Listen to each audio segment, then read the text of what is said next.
الحمد لله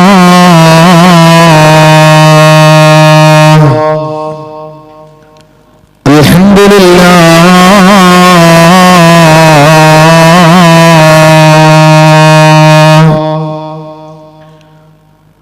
الحمد لله الواحد الأحد الفرد الصمد الذي لم يلد ولم يولد ولم يكن له كفوا أحد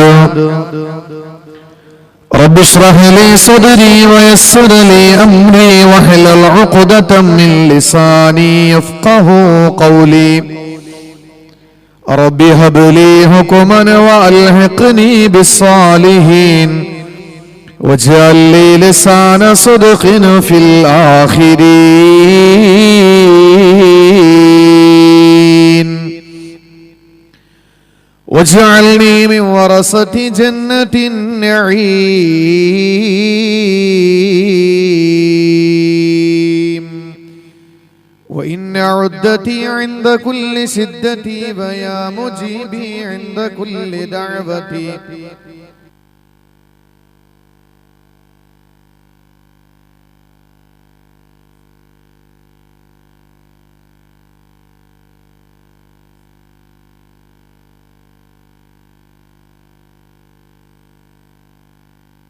يا أنيسي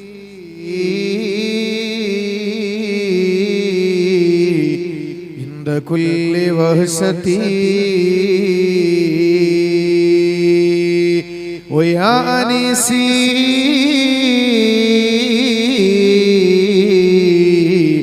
عند كل وهشتي ويا رجائي حين تنقطع حيلتي سبحانك لا علم لنا إلا ما علمتنا ولا معرفة إلا ما ألهمتنا أفوض أمري إلى الله وأفوض أمري إلى الله وأفوض أمري إلى الله إن الله بصير بالعباد أعوذ بالله من الشيطان الرجيم بسم الله الرحمن الرحيم يا أيها الذين آمنوا اتقوا الله وقولوا قولا سديدا يصلح لكم أعمالكم ويغفر لكم ذنوبكم ومن يطع الله ورسوله فقد فاز فوزا عظيما صدق الله مولانا العلي العظيم قال نبينا وحبيبنا مصطفى محمد صلى الله عليه وسلم ليس عدوك الذين قتلته كان لك نورا وإن قتلك دخلت الجنة ولكن أعدى عدو لك الذي خرج من صلبك ثم أعدى عدو لك مالك الذي ملكت يمينك صدق النبي الكريم المصطفى الأمين يا سيدي يا رسول الله خذ بيدي ما لي سواك ولا قلبي على عهدي يا صاحب البغداد كل ناصري يا مطلب الحاجات عبد القادر رضي الله عن الولي الأكبر شيخ المشايخ غوث عبد القادر يا موسر الخلوات كل ناصر يا بحر علم شيخ عبد القادر يا سيد السادات جئتك قاصدا أرجو حماك فلا تخيب مقصدي فعلم أمة مولانا محمد صلى الله عليه وعلى آله وصحبه وأتباعه وأشيائه وعترته وأهل بيته أجمعين أما بعد ഏറ്റവും സ്നേഹ ബഹുമാന ആദരവുകൾ നിറഞ്ഞ സമസ്ത കേരള സുന്നി ജമാഅത്ത് ഇസ്ലാം സത്യത്തിന്റെ മതം എന്ന ശീർഷകത്തിന് താഴെ 4ാമത് വാർഷിക ആഘോഷ പരിപാടികളുടെ ഭാഗമായി ഇവിടെ സംഘടിപ്പിച്ചിട്ടുള്ള ചതുർദിന പ്രഭാഷണ വേദിയുടെ ഔപചാരികമായ ഉദ്ഘാടന സദസ്സിന്റെ ബഹുമാന്യനായ അധ്യക്ഷൻ ബഹുമാന്യനായ അൻസാർ അൻവരി കൊല്ലം അനുഗ്രഹീതമായ സദസ്സിന്റെ സ്വാഗത പ്രഭാഷണം നടത്തിയ ബഹുമാന്യനായ അബ്ദുർ റസാഖ് നദ്വി ഔപചാരികമായ ഉദ്ഘാടനം നിർവഹിച്ചു. ഒരു വലിയ വിശാലമായ ആശയം ഉൾക്കൊള്ളുന്ന ഒരു വലിയ വിഷയം വളരെ ചുരുങ്ങിയ ഹ്രസ്വമായ വാക്കുകളിൽ ഈ സദസ്സിനെ ഉത്ബോധനം നടത്തിയ ബഹുമാന്യനും ആദരണീയനുമായ ബഹ്റൈനിന്റെ ഇസ്ലാമിക പുരോഗമന ആത്മീയ നവോത്ഥാനത്തിന്റെ ബഹുമാന്യനായ ചുക്കാൻ പിടിക്കുന്ന നമ്മളൊക്കെ ആദരിക്കുന്ന ബഹുമാന്യനായ സയ്യിദ് ഫഖ്റുദ്ദീൻ തങ്ങൾ, ഈ അനുഗ്രഹീതമായ സദസ്സിന് പ്രാർത്ഥന നിർവഹിച്ച ബഹുമാന്യനായ സയ്യിദ് മുഹമ്മദ് ഹുസൈൻ തങ്ങൾ അൽ അസ്ഹരി, അതുപോലെ ഇവിടെ ആശംസകൾ അർപ്പിച്ച ബഹുമാന്യരും ആദരണീയരുമായ എസ് എം അബ്ദുൽ വാഹിദ്, അതുപോലെ വേദിയിൽ സാന്നിധ്യം കൊണ്ട് സമ്പന്നമാക്കിയ ഷാനവാസ് പി കെ, അഷ്റഫ് കാട്ടിൽ പീടിക, അബ്ദുറഹ്മാൻ ഹാജി, അൻസാർ അൻവരി, അബ്ദുറഹ്മാൻ മാട്ടൂൽ, അബൂബക്കർ ഹാജി അടക്കമുള്ള പ്രിയപ്പെട്ട എന്റെ ശബ്ദം ശ്രവിക്കുന്ന ഉലമാക്കളെ, ഉമറാക്കളെ, ഈ വിനീത സഹോദരനെ ശ്രവിക്കാൻ വേണ്ടി ഓടിയെത്തിയിട്ടുള്ള എന്റെ പ്രിയപ്പെട്ട സഹോദരി സഹോദരന്മാരെ, ഉമ്മ പെങ്ങന്മാരെ, അസ്സലാമു അലൈക്കും വറഹ്മത്തുള്ളാഹി തആല വബറകാതുഹു. സുദീർഘമായ ഒരു ആമുഖ ഭാഷണത്തിലേക്ക് ഞാൻ കടന്നു പോകുന്നില്ല. എന്റെ പ്രിയപ്പെട്ട സഹോദരങ്ങളെ അറിയുന്നത് പോലെ നമ്മുടെ ഈ മഹത്തായ ചതുർദിന പ്രഭാഷണം 4 വയസ്സ് പൂർത്തിയായ നമ്മുടെ ഹുദൈബിയയിലെ നമ്മുടെ ഈ അനുഗ്രഹീതമായ ഇസ്ലാം സത്യത്തിന്റെ മതം എന്ന് പറയുന്ന തലക്കെട്ടിന് താഴെ 4 വയസ്സ് പൂർത്തിയാകുന്ന ഈ ഒരു സാഹചര്യത്തിൽ 4 ദിവസത്തെ പരിപാടി സംഘടിപ്പിച്ചുകൊണ്ടാണ് ബഹുമാന്യരും ആദരണീയരുമായ ഇതിന്റെ സംഘാടകർ ആഴ്ചകളായി മാസങ്ങളായി ഉറക്കമുഴച്ചും അതുപോലെ തന്നെ ഇതിനുവേണ്ടി നല്ല ഒരു പരിശ്രമം നടത്തുന്നു.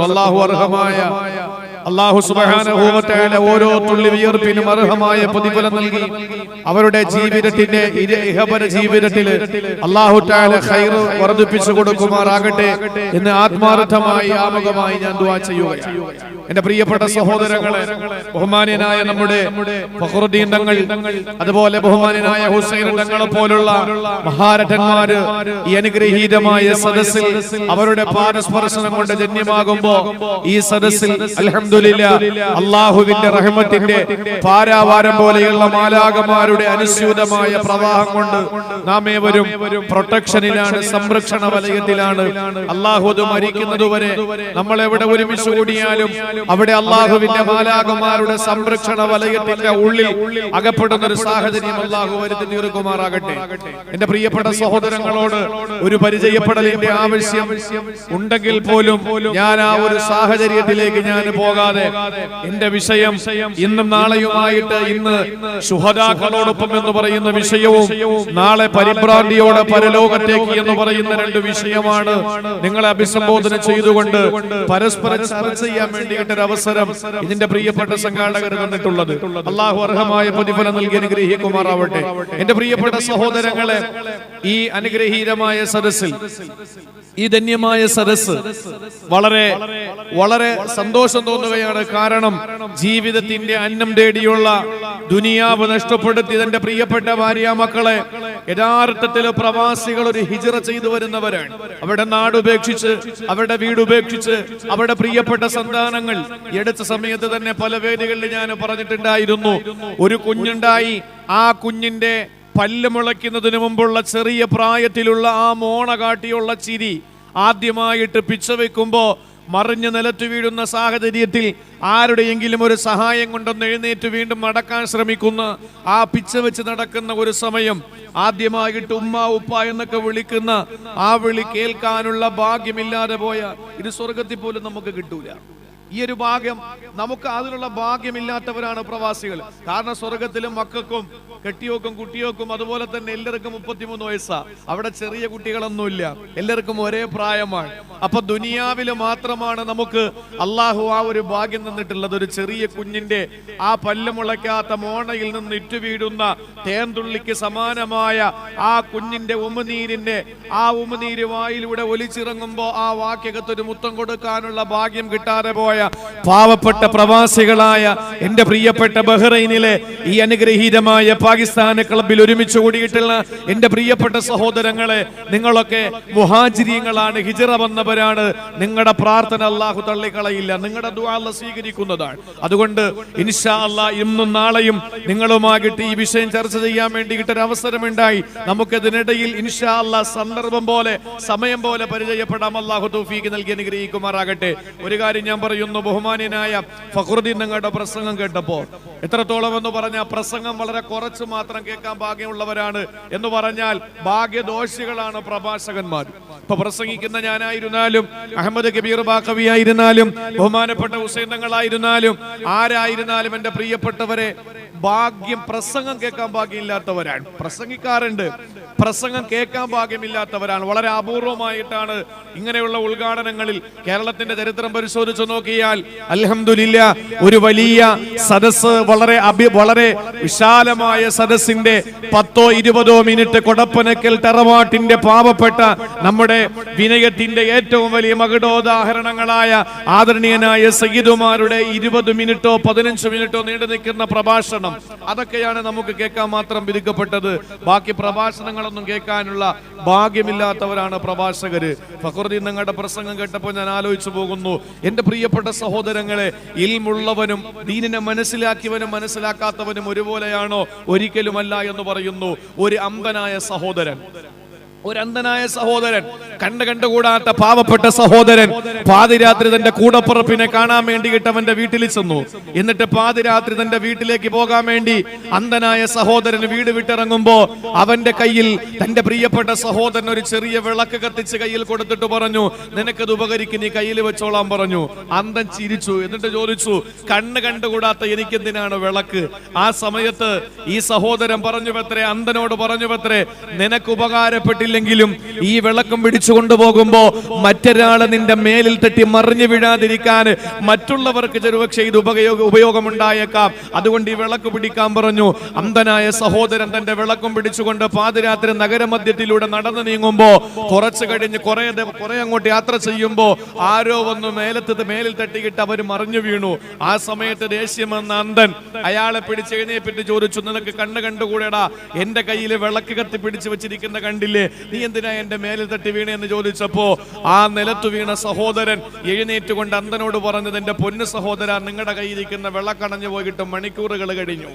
നിങ്ങളുടെ കയ്യിരിക്കുന്ന വിളക്കണഞ്ഞു പോയിട്ട് മണിക്കൂറുകൾ കഴിഞ്ഞു എന്ന് പറഞ്ഞാൽ, എന്റെ പ്രിയപ്പെട്ട സഹോദരങ്ങളെ, തന്റെ കയ്യിൽ കത്തിച്ചു പിടിച്ച വിളക്കം കൊണ്ടുവരുമ്പോ അത് മണിക്കൂറുകൾക്ക് മുമ്പ് കെട്ടുപോയ കഥ പോലും അറിയാത്ത അന്ധന്മാരായിട്ട് നമ്മൾ മാറാൻ പാടില്ല. ഇത് സൂഫിയാക്കളായ പണ്ഡിതന്മാര്, ആയിരക്കണക്കായ മുരീദുമാർക്ക് പറഞ്ഞു കൊടുക്കുന്ന ഉദാഹരണമാണ്. നമ്മുടെ പ്രവർത്തനം കണ്ട ആരും മുസ്ലിം ആവൂല. നമ്മളാണെങ്കിലോ നമ്മൾ മുസ്ലിങ്ങളല്ല. നമുക്കിവിടെ ഇരിക്കുന്നവർക്ക് എത്ര പേർക്ക് മുസ്ലിമാണെന്ന് പറയാൻ കഴിയും? ഒരിക്കലും പറയാൻ കഴിയില്ല. പറയുന്ന എനിക്കോ കേൾക്കുന്ന നിങ്ങൾക്കോ ഇതിന്റെ അനുഗ്രഹീതരായ സംഘാടകർക്കോ യഥാർത്ഥ ഒരു മുസ്ലിമാണെന്ന് പറയാൻ കഴിയില്ല. അങ്ങനാണെങ്കിൽ കുറെ നിബന്ധനകളും ഡിമാൻഡുകളും ഉണ്ട്. അതൊക്കെ നമ്മൾ അംഗീകരിച്ചാലേ മുസ്ലിം ആകൂ.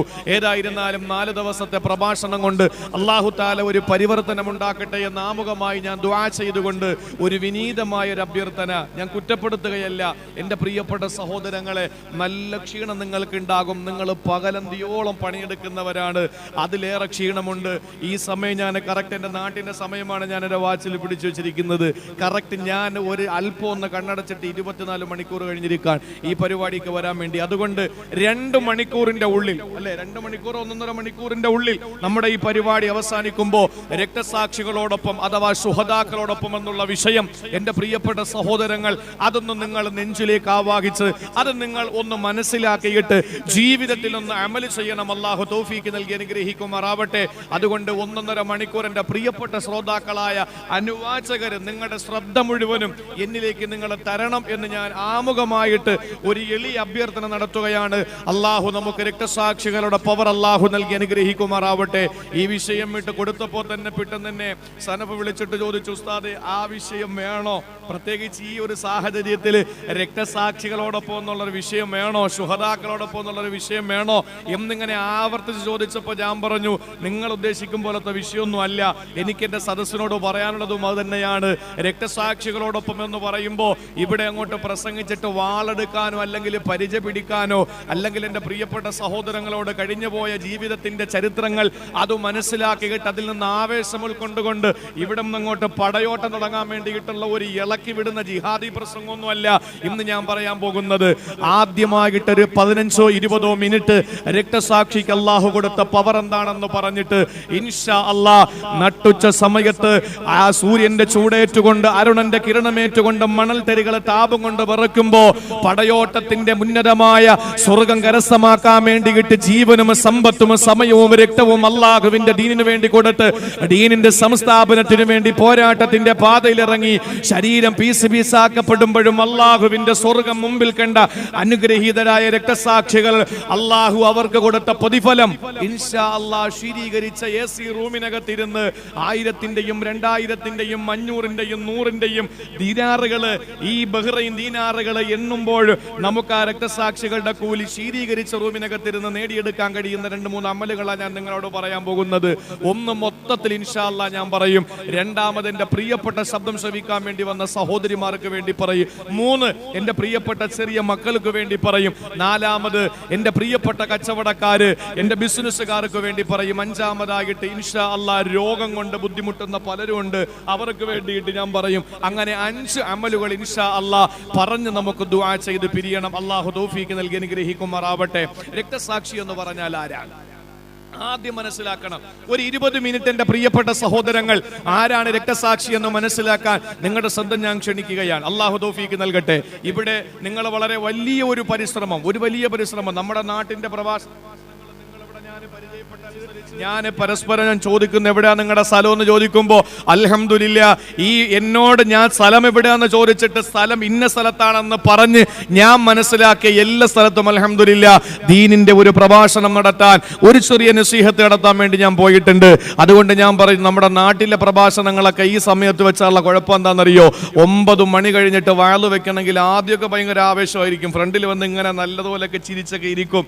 ഉസ്താദേ എന്നെ അറിയില്ല, ഞാൻ അവിടെ വന്നതാ ഇവിടെ വന്നതാ എന്നും പറഞ്ഞിട്ട് ഇങ്ങനെ സദസ്സിന്റെ ഫ്രണ്ടിൽ വന്നിരിക്കും. പ്രസംഗം അങ്ങോട്ട് തുടങ്ങി 1/2 മണിക്കൂർ കഴിയുമ്പോൾ ഈ പ്രസംഗിക്കുന്ന ആളിനെ അങ്ങോട്ട് വിളിക്കും. കണ്ടിട്ടില്ലേ? ചില സ്ഥലങ്ങളിൽ പോയാൽ ആദ്യം ഇങ്ങനെയൊക്കെ നോക്കിക്കൊണ്ടിരിക്കും പ്രസംഗം കേൾക്കാൻ വേണ്ടി. പ്രസംഗം തുടങ്ങി ഒരു 15 മിനിറ്റ് കഴിയുമ്പോൾ ഇങ്ങനെ അങ്ങോട്ട് വിളിക്കും. പ്രസംഗിക്കുന്ന ആളിനെ അങ്ങോട്ട് വിളിക്കും. ഉറങ്ങും. യഥാർത്ഥത്തിൽ വണ്ടി ഓടിക്കുന്നവന്റെ അടുത്തിരുന്ന് ഉറങ്ങാൻ പാടില്ല, കാരണം അവനും ഉറക്കം പിടിക്കും. അതുപോലെ പ്രസംഗം ഞാൻ ഇങ്ങനെ പറഞ്ഞുകൊണ്ടിരിക്കുമ്പോൾ ഫ്രണ്ടിൽ ഇരിക്കുന്നവർ ഉറങ്ങുമ്പോൾ ഞാനും ചിലപ്പോൾ അറിയാതെ ഉറങ്ങിപ്പോവും. കാരണം എൻ്റെ പ്രിയപ്പെട്ടവരെ, നമുക്ക് നിയന്ത്രിക്കാൻ പറ്റാത്തൊരു കാര്യമാണ് ഉറക്കം. അതുകൊണ്ട് തന്നെ ഉറങ്ങിപ്പോയാൽ അല്ലാഹു തആല ഈ സമുദായത്തിന് പുറത്തു കൊടുത്തിരിക്കാൻ ഏതമലുകൾ നഷ്ടപ്പെട്ടാലും. അതുകൊണ്ട് എൻ്റെ സഹോദരങ്ങളൊന്ന് ശ്രദ്ധിക്കാൻ, ആരാണ് രക്തസാക്ഷി? ഒരു 20 മിനിറ്റ് രക്തസാക്ഷി ആരാണെന്ന് മനസ്സിലാക്കിയിട്ട് വളരെ ചുരുങ്ങിയ വാക്കുകൾ കൊണ്ട് ഈ 5 അമലുകൾ നമുക്ക് മനസ്സിലാക്കിയിട്ട് പോകാം. അല്ലാഹു തൗഫീഖ് നൽകട്ടെ. ആരാണ് രക്തസാക്ഷി? എന്താണ് രക്തസാക്ഷിക്ക് അല്ലാഹു കൊടുക്കുന്ന പവർ? പരിശുദ്ധ ഖുർആൻ എടുത്ത് പരിശോധിച്ചു നോക്ക് എൻ്റെ പ്രിയപ്പെട്ട സഹോദരങ്ങളെ. 6660 ചൊല്ലുവാൻ അവസാനം വരുന്ന ആയത്തുകളിൽ അല്ലാഹു റബ്ബുൽ ഇസ്സത്ത് ലോകത്തിന് പരിചയപ്പെടുത്തി കൊടുത്തുള്ള ആയിരക്കണക്കിന് ഇബാറത്തുകളുണ്ട്. ആയിരക്കണക്കിന് ഇബാറത്തുകൾ അല്ലാഹു തആല പരിചയപ്പെടുത്തി തന്നു. ഹബീബായ നബി തങ്ങൾ അവിടുത്തെ റിസാലത്തിന്റെ പൊൻചമ്പകപ്പൂ ചുണ്ടുകൊണ്ട് ഈ ലോകത്തിന് ഒരുപാട് അമലുകൾ പഠിപ്പിച്ചു കൊടുത്തു. ആ അമലുകളിൽ എന്റെ പ്രിയപ്പെട്ടവരെ, നമസ്കാരം എന്ന് പറയുന്ന ഇബാറത്ത് ചെയ്തുകൊണ്ടിരിക്കുമ്പോൾ മരണപ്പെട്ടു പോയ ആയിരക്കണക്കിന് ആളുകളുണ്ട് നമ്മുടെ കൂട്ടത്തിൽ. നിസ്കാരത്തിൽ മരണപ്പെട്ടു, വല്ലൊരു ഭാഗ്യമാണ്, വല്ലാത്തൊരു ഭാഗ്യമാണ്. നിസ്കാരത്തിൽ മരണപ്പെട്ടു പോകുന്നവരുണ്ട്. അങ്ങനെ മരിച്ചു പോയവരെ പറ്റി അള്ളാഹുവിന്റെ ഖുർആനിലോ ഹദീസിലോ അവര് മരിച്ചെന്ന് പറയാൻ പാടില്ല എന്ന് ഒരു വരി പോലും നമുക്ക് കാണാൻ കഴിയില്ല. പണ്ഡിതന്മാരിയ്ക്കുന്നു, സയ്യിദുമാരിയ്ക്കുന്നു. എന്റെ പ്രിയപ്പെട്ടവരെ, നമസ്കാരത്തിനിടയിൽ മരണപ്പെട്ടു പോകുന്നവരെ പറ്റി അവര് മരിച്ചെന്ന് പറയാൻ പാടില്ല എന്ന് ഒരു അരവരിയായത്തോ ഒരു അല്പമെങ്കിലും ഒരു ഹദീസോ നമുക്ക് കാണാൻ കഴിയില്ല. രാവിലെ മുതൽ വൈകുന്നേരം വരെ തൊണ്ട പൊട്ടിയിട്ട് പടച്ചതമ്പുരാന് വേണ്ടി നിരാഹാരം കിടക്കുന്ന നോമ്പുകാരൻ, ആ നോമ്പുകാരായി മരണപ്പെട്ടു പോകുന്ന നൂറുകണക്കിനല്ല, ആയിരക്കണക്കിനല്ല, എത്ര വിശ്വാസികളാ നമ്മുടെ നാട്ടിലൊക്കെ ഉള്ളത്. എന്റെ പ്രിയപ്പെട്ട സഹോദരങ്ങളെ, ആരും പറയരുത് അവര് മരിച്ചു എന്ന് പറയരുതെന്ന് അള്ളാഹുവിന്റെ ആയത്തോ റസൂലുള്ളാഹിന്റെ ഹദീസോ നമുക്ക് കാണാൻ കഴിയില്ല. പരിശുദ്ധമായ കഅബാലയത്തിന്റെ കില്ല പിടിച്ചുകൊണ്ട് തവാഫ് ചെയ്യുമ്പോഴും സഈ ചെയ്യുമ്പോഴും ആ പരിശുദ്ധമായ ഹറമിന്റെ ഉള്ളറകളിൽ വന്ന് പരിശുദ്ധമായ ഹജറുൽ അസ്വദിനെ ചുംബിച്ചുകൊണ്ടിരിക്കുമ്പോൾ ഈ ലോകത്തോട് വിട പറഞ്ഞു പോയ ലക്ഷക്കണക്കിന് വിശ്വാസികൾ എത്ര ഭാഗ്യം ചെന്നവരാ. അവരെ പറ്റി അല്ലാഹ് പറഞ്ഞിട്ടില്ല അവര് മരിച്ചു എന്ന് നിങ്ങൾ പറയാൻ പാടില്ല, നബി തങ്ങളും പറഞ്ഞിട്ടില്ല. പക്ഷേ ഒരേ ഒരു അമല് ചെയ്തുകൊണ്ടിരിക്കുമ്പോ ഈ ലോകത്തോട് വിട പറഞ്ഞു പോയവരെ പറ്റി മരിച്ചു എന്ന് പറയാൻ പാടില്ല എന്ന് പറഞ്ഞെങ്കിൽ ഞാൻ ഓർത്തു പോകുന്നു, എന്റെ പ്രിയപ്പെട്ട സഹോദരൻ, എന്റെ ഒരു ചെറിയ അനുജൻ ഇവിടെ ഖിറാഅത്ത് ഓതി. അതിൽ ഇന്നത്തെ സംസാരത്തിന്റെ വിഷയമാണ് ഖിറാഅത്തിലൂടെ നിങ്ങളുടെ മുമ്പിൽ അവതരിപ്പിച്ചത്. അള്ളാഹുവിന്റെ ഖുർആന് ഒരു അമല് ചെയ്യുന്നവനെ പറ്റി പറഞ്ഞു അവന് മരിച്ചെന്ന് പറയാൻ പാടില്ല. അവരാരാണ്? അള്ളാഹുവിന് വേണ്ടി 5 നേരം നമസ്കരിക്കുന്ന നമസ്കാരക്കാരന് പാതി വഴിയിൽ മരണപ്പെട്ടു പോയാൽ, അള്ളാഹുവിന് വേണ്ടി സുജൂദ് ചെയ്യുന്ന സഹോദരന് സുജൂദിൽ കിടന്ന് മരണപ്പെട്ടു പോയാ, രാവിലെ മുതൽ വൈകുന്നേരം വരെ നോമ്പ് നോക്കുന്ന ഒരു സഹോദരന് പാതി വഴിയിൽ മരണപ്പെട്ടു പോയാൽ, പരിശുദ്ധമായ കഅബാലയത്തിന്റെ കില്ല പിടിച്ചു ദ്വാരക്കുമ്പോ ഹജറുൽ അസ്വദ് മുത്തുമ്പോ, അതുപോലെ തവാഫ് ചെയ്തുകൊണ്ട് പോകുന്ന സന്ദർഭത്തിൽ മരണപ്പെട്ടു പോയാ, അങ്ങനെ മരണപ്പെടുന്നവനെ പറ്റി നിങ്ങൾ മരിച്ചെന്ന് പറയാ പാടില്ലെന്നല്ല പറഞ്ഞിട്ടില്ല. ആദരവായ പ്രവാചകന് ലോകത്തോട് പറഞ്ഞതായി നമുക്ക് കാണാൻ കഴിയില്ല. സഹോദരങ്ങളെ, എന്നാൽ ഒരേ ഒരു അമല് ചെയ്തുകൊണ്ടിരിക്കുമ്പോ ഈ ലോകത്ത് നിന്ന് വിട പറഞ്ഞു പോയവരെ പറ്റി മരിച്ചെന്ന് പറയാ പാടില്ലെന്നല്ല പറഞ്ഞെങ്കിൽ അവരാരാണ്? പരിശുദ്ധ ഖുർആൻ തന്നെ പറഞ്ഞല്ലോ, വലാ തഹസബന്നല്ലദീന ഖുതിലൂ ഫീ സബീലില്ലാഹി അംവാതാ ബൽ അഹ്യാ ഇൻദ റബ്ബിഹിം യുർസഖൂൻ. അല്ലാഹ് പറയുകയാണ്, വലാ തഹസബന്നല്ലദീന ഖുതിലൂ ഫീ സബീലില്ലാഹി അംവാതാ. അല്ലാഹുവിന്റെ ദീനിന്റെ സംസ്ഥാപനത്തിനു വേണ്ടി പോരാടി മരണപ്പെട്ടു പോയ രണാഗണത്തിൽ പിടഞ്ഞ് ലോകത്തോട് വിട പറഞ്ഞു പോയ രക്തസാക്ഷികളുണ്ടല്ലോ സഹോദരങ്ങളെ, അവരെ പറ്റി അല്ലാഹ് പറയുകയാണ് അവര് മരിച്ചെന്ന് പറയാൻ പാടില്ല, അവര് മരിച്ചെന്ന് എഴുതാൻ പാടില്ല, അവര് മരിച്ചെന്ന് ചിന്തിക്കാൻ പോലും പാടില്ല. മുസ്ലിം ചെറുപ്പക്കാരാ, അവരെവിടെയാണുള്ളതെന്നറിയോ? അല്ലാഹ് തന്നെ പറയുകയാണ്. അല്ലാഹുവിന്റെ പരിശുദ്ധ ഖുർആൻ പറയുന്നു, ബല്ലഹിയാഉൻ ഇൻദ റബ്ബിഹിം യുർസഖൂൻ. അവരല്ലാഹുവിന്റെ അടുക്കൽ ജീവിച്ചിരിക്കുന്നവരാണ്, അവര് പടച്ചതമ്പുരാന്റെ അടുക്കൽ ജീവിച്ചിരിക്കുന്നവരാണ്. സഹോദരങ്ങളെ, മുത്തായ നബി തങ്ങൾ പറയുകയാണ്, ദീനിനു വേണ്ടി പടപൊരുതിയ രക്തസാക്ഷികളുണ്ടല്ലോ, ബദരീങ്ങൾ മരിച്ചിട്ടില്ല, ഉഹദീങ്ങൾ മരിച്ചിട്ടില്ല, ഖന്തഖീങ്ങൾ മരിച്ചിട്ടില്ല, ഖൈബരീങ്ങൾ മരിച്ചിട്ടില്ല, യർമൂഖീങ്ങൾ മരിച്ചിട്ടില്ല. അല്ലാഹുവിന്റെ ദീനിനു വേണ്ടി പോരാടി മരണപ്പെട്ടു പോയ, അല്ലെങ്കിൽ രക്തസാക്ഷിത്വത്തെ പുഞ്ചിരിയോടെ സ്വീകരിച്ചു പോയ ശുഹദാക്കളുണ്ടല്ലോ. പരിശുദ്ധമായ റമദാൻ മാസത്തിന്റെ 17ാമത്തെ രാവിലെ ബദർ മൗലൂദ് ഓതിയിട്ട് പള്ളിയിൽ നിന്ന് കിട്ടുന്ന ഒജീനം വാങ്ങി വീട്ടിലോട്ട് കടന്നു പോകുമ്പോഴാണ് ഭാര്യ ചോദിക്കുന്നു, എവിടെ നിന്ന് കിട്ടിയതാ ഈ ചോറ്, നിങ്ങൾക്ക് എവിടെ നിന്ന് കിട്ടിയതാണെന്ന് ചോദിക്കുമ്പോ, എന്റെ പ്രിയപ്പെട്ടവരെ, ബദരീങ്ങളുടെ ആണ്ടായിരുന്നു, അവര് മരണപ്പെട്ടിട്ട് 14 നൂറ്റാണ്ടുകൾ കഴിഞ്ഞെന്ന് എന്റെ പ്രിയപ്പെട്ട ചെറുപ്പക്കാരാ പറയാൻ പാടില്ല. പൊന്നുമോനെ, ബദരീങ്ങൾ മരിച്ചിട്ടില്ലടാ, ബദരീങ്ങൾ മരിച്ചിട്ടില്ല, ഉഹദീങ്ങൾ മരിച്ചിട്ടില്ല, ഖന്തഖീങ്ങൾ മരിച്ചിട്ടില്ല. അവര് മാത്രമാണോ അള്ളാന്റെ ദീനിനെ വിശ്വസിച്ചതിന്റെ പേരിൽ, പ്രബോധനം ചെയ്തതിന്റെ പേരിൽ ഇന്നും എന്റെ പ്രിയപ്പെട്ടവരെ മരണപ്പെട്ടുകൊണ്ടിരിക്കുന്ന ഫലസ്തീന്റെ പൊന്നുമക്കളുണ്ടല്ലോ. റമീൽ ഔറ എന്ന് പറയുന്ന പെങ്ങളെ മറക്കാൻ നമുക്ക് കഴിഞ്ഞില്ലല്ലോ. നമുക്ക് റമീൽ ഔറ എന്ന പെങ്ങളെ മറക്കാൻ കഴിയൂല. യാക്കൂബ് എന്ന് പറയുന്ന പിതാവിന്റെ പൊന്നുമോളാണ് തക്കാളിയുടെ നിറമുള്ള 17 വയസ്സുകാരിയായ റമീൽ ഔറ. ഈ റമീൽ ഔറ എന്ന പാവപ്പെട്ട പൊന്നുമോള് 17 വയസ്സ് കഴിഞ്ഞപ്പോൾ കല്യാണാലോചന നടത്തുകയാണ്. യൂസുഫ് എന്ന് പറയുന്ന ചെറുപ്പക്കാരൻ കല്യാണം കഴിക്കാൻ തീരുമാനിക്കുകയാണ്. സുന്ദരിയല്ലേ റമീൽ ഔറ, സുമുഖിയല്ലേ റമീൽ ഔറ. ആപ്പിളിന്റെ നിറമുള്ള റമീൽ ഔറ എന്ന ഫലസ്തീന്റെ പൊന്നുമോള്, ആ പൊന്നുമോളെ ഇസ്രായേലിന്റെ 8ഓളം വരുന്ന പട്ടാളക്കാര് പിടിച്ചുകൊണ്ടുവന്ന് യാക്കൂബ് എന്ന് പറയുന്ന പിതാവിനോട് പറയുകയാണ്, ഈ റമീൽ ഔറ എന്ന പൊന്നുമോളെ പരിപൂർണ്ണ നഗ്നയാക്കിയിട്ട് ഒരു നൂൽബന്ധം പോലും ഇല്ലാതെ യാക്കൂബ് എന്ന പിതാവിന്റെ മുമ്പിൽ നിർത്തിയിട്ട് പറയുകയാണ്, യാക്കൂബിനോട് പറയുന്നു വ്യഭിചരിക്കടാ വ്യഭിചരിക്കടാ എന്ന് പറഞ്ഞപ്പോ എന്റെ കാൽമുട്ടിനിടയിൽ മുഖമമർത്തി വെച്ചുകൊണ്ട് യാക്കൂബ് കരയുകയാണ്, അല്ലാഹുവേ എന്റെ പൊന്നുമോളെ വ്യഭിചരിക്കാൻ എന്നോട് പറയുന്ന ക്രൂരന്മാരായ പട്ടാളക്കാരുടെ മുമ്പിൽ വെച്ച് അല്ലാഹുവേ ഞാൻ മരിച്ചു പോയിരുന്നെങ്കിലെന്ന് ആഗ്രഹിച്ചു പോകുന്ന യാക്കൂബ് എന്ന പിതാവിന്റെ മുമ്പിൽ തന്റെ പൊന്നുമോളെ ബലാത്സംഗം ചെയ്യാൻ പറയുമ്പോ യൂസുഫ് എന്ന് പറയുന്ന പ്രതിശുരവരം മുന്നിൽ നിൽക്കുകയാണ്.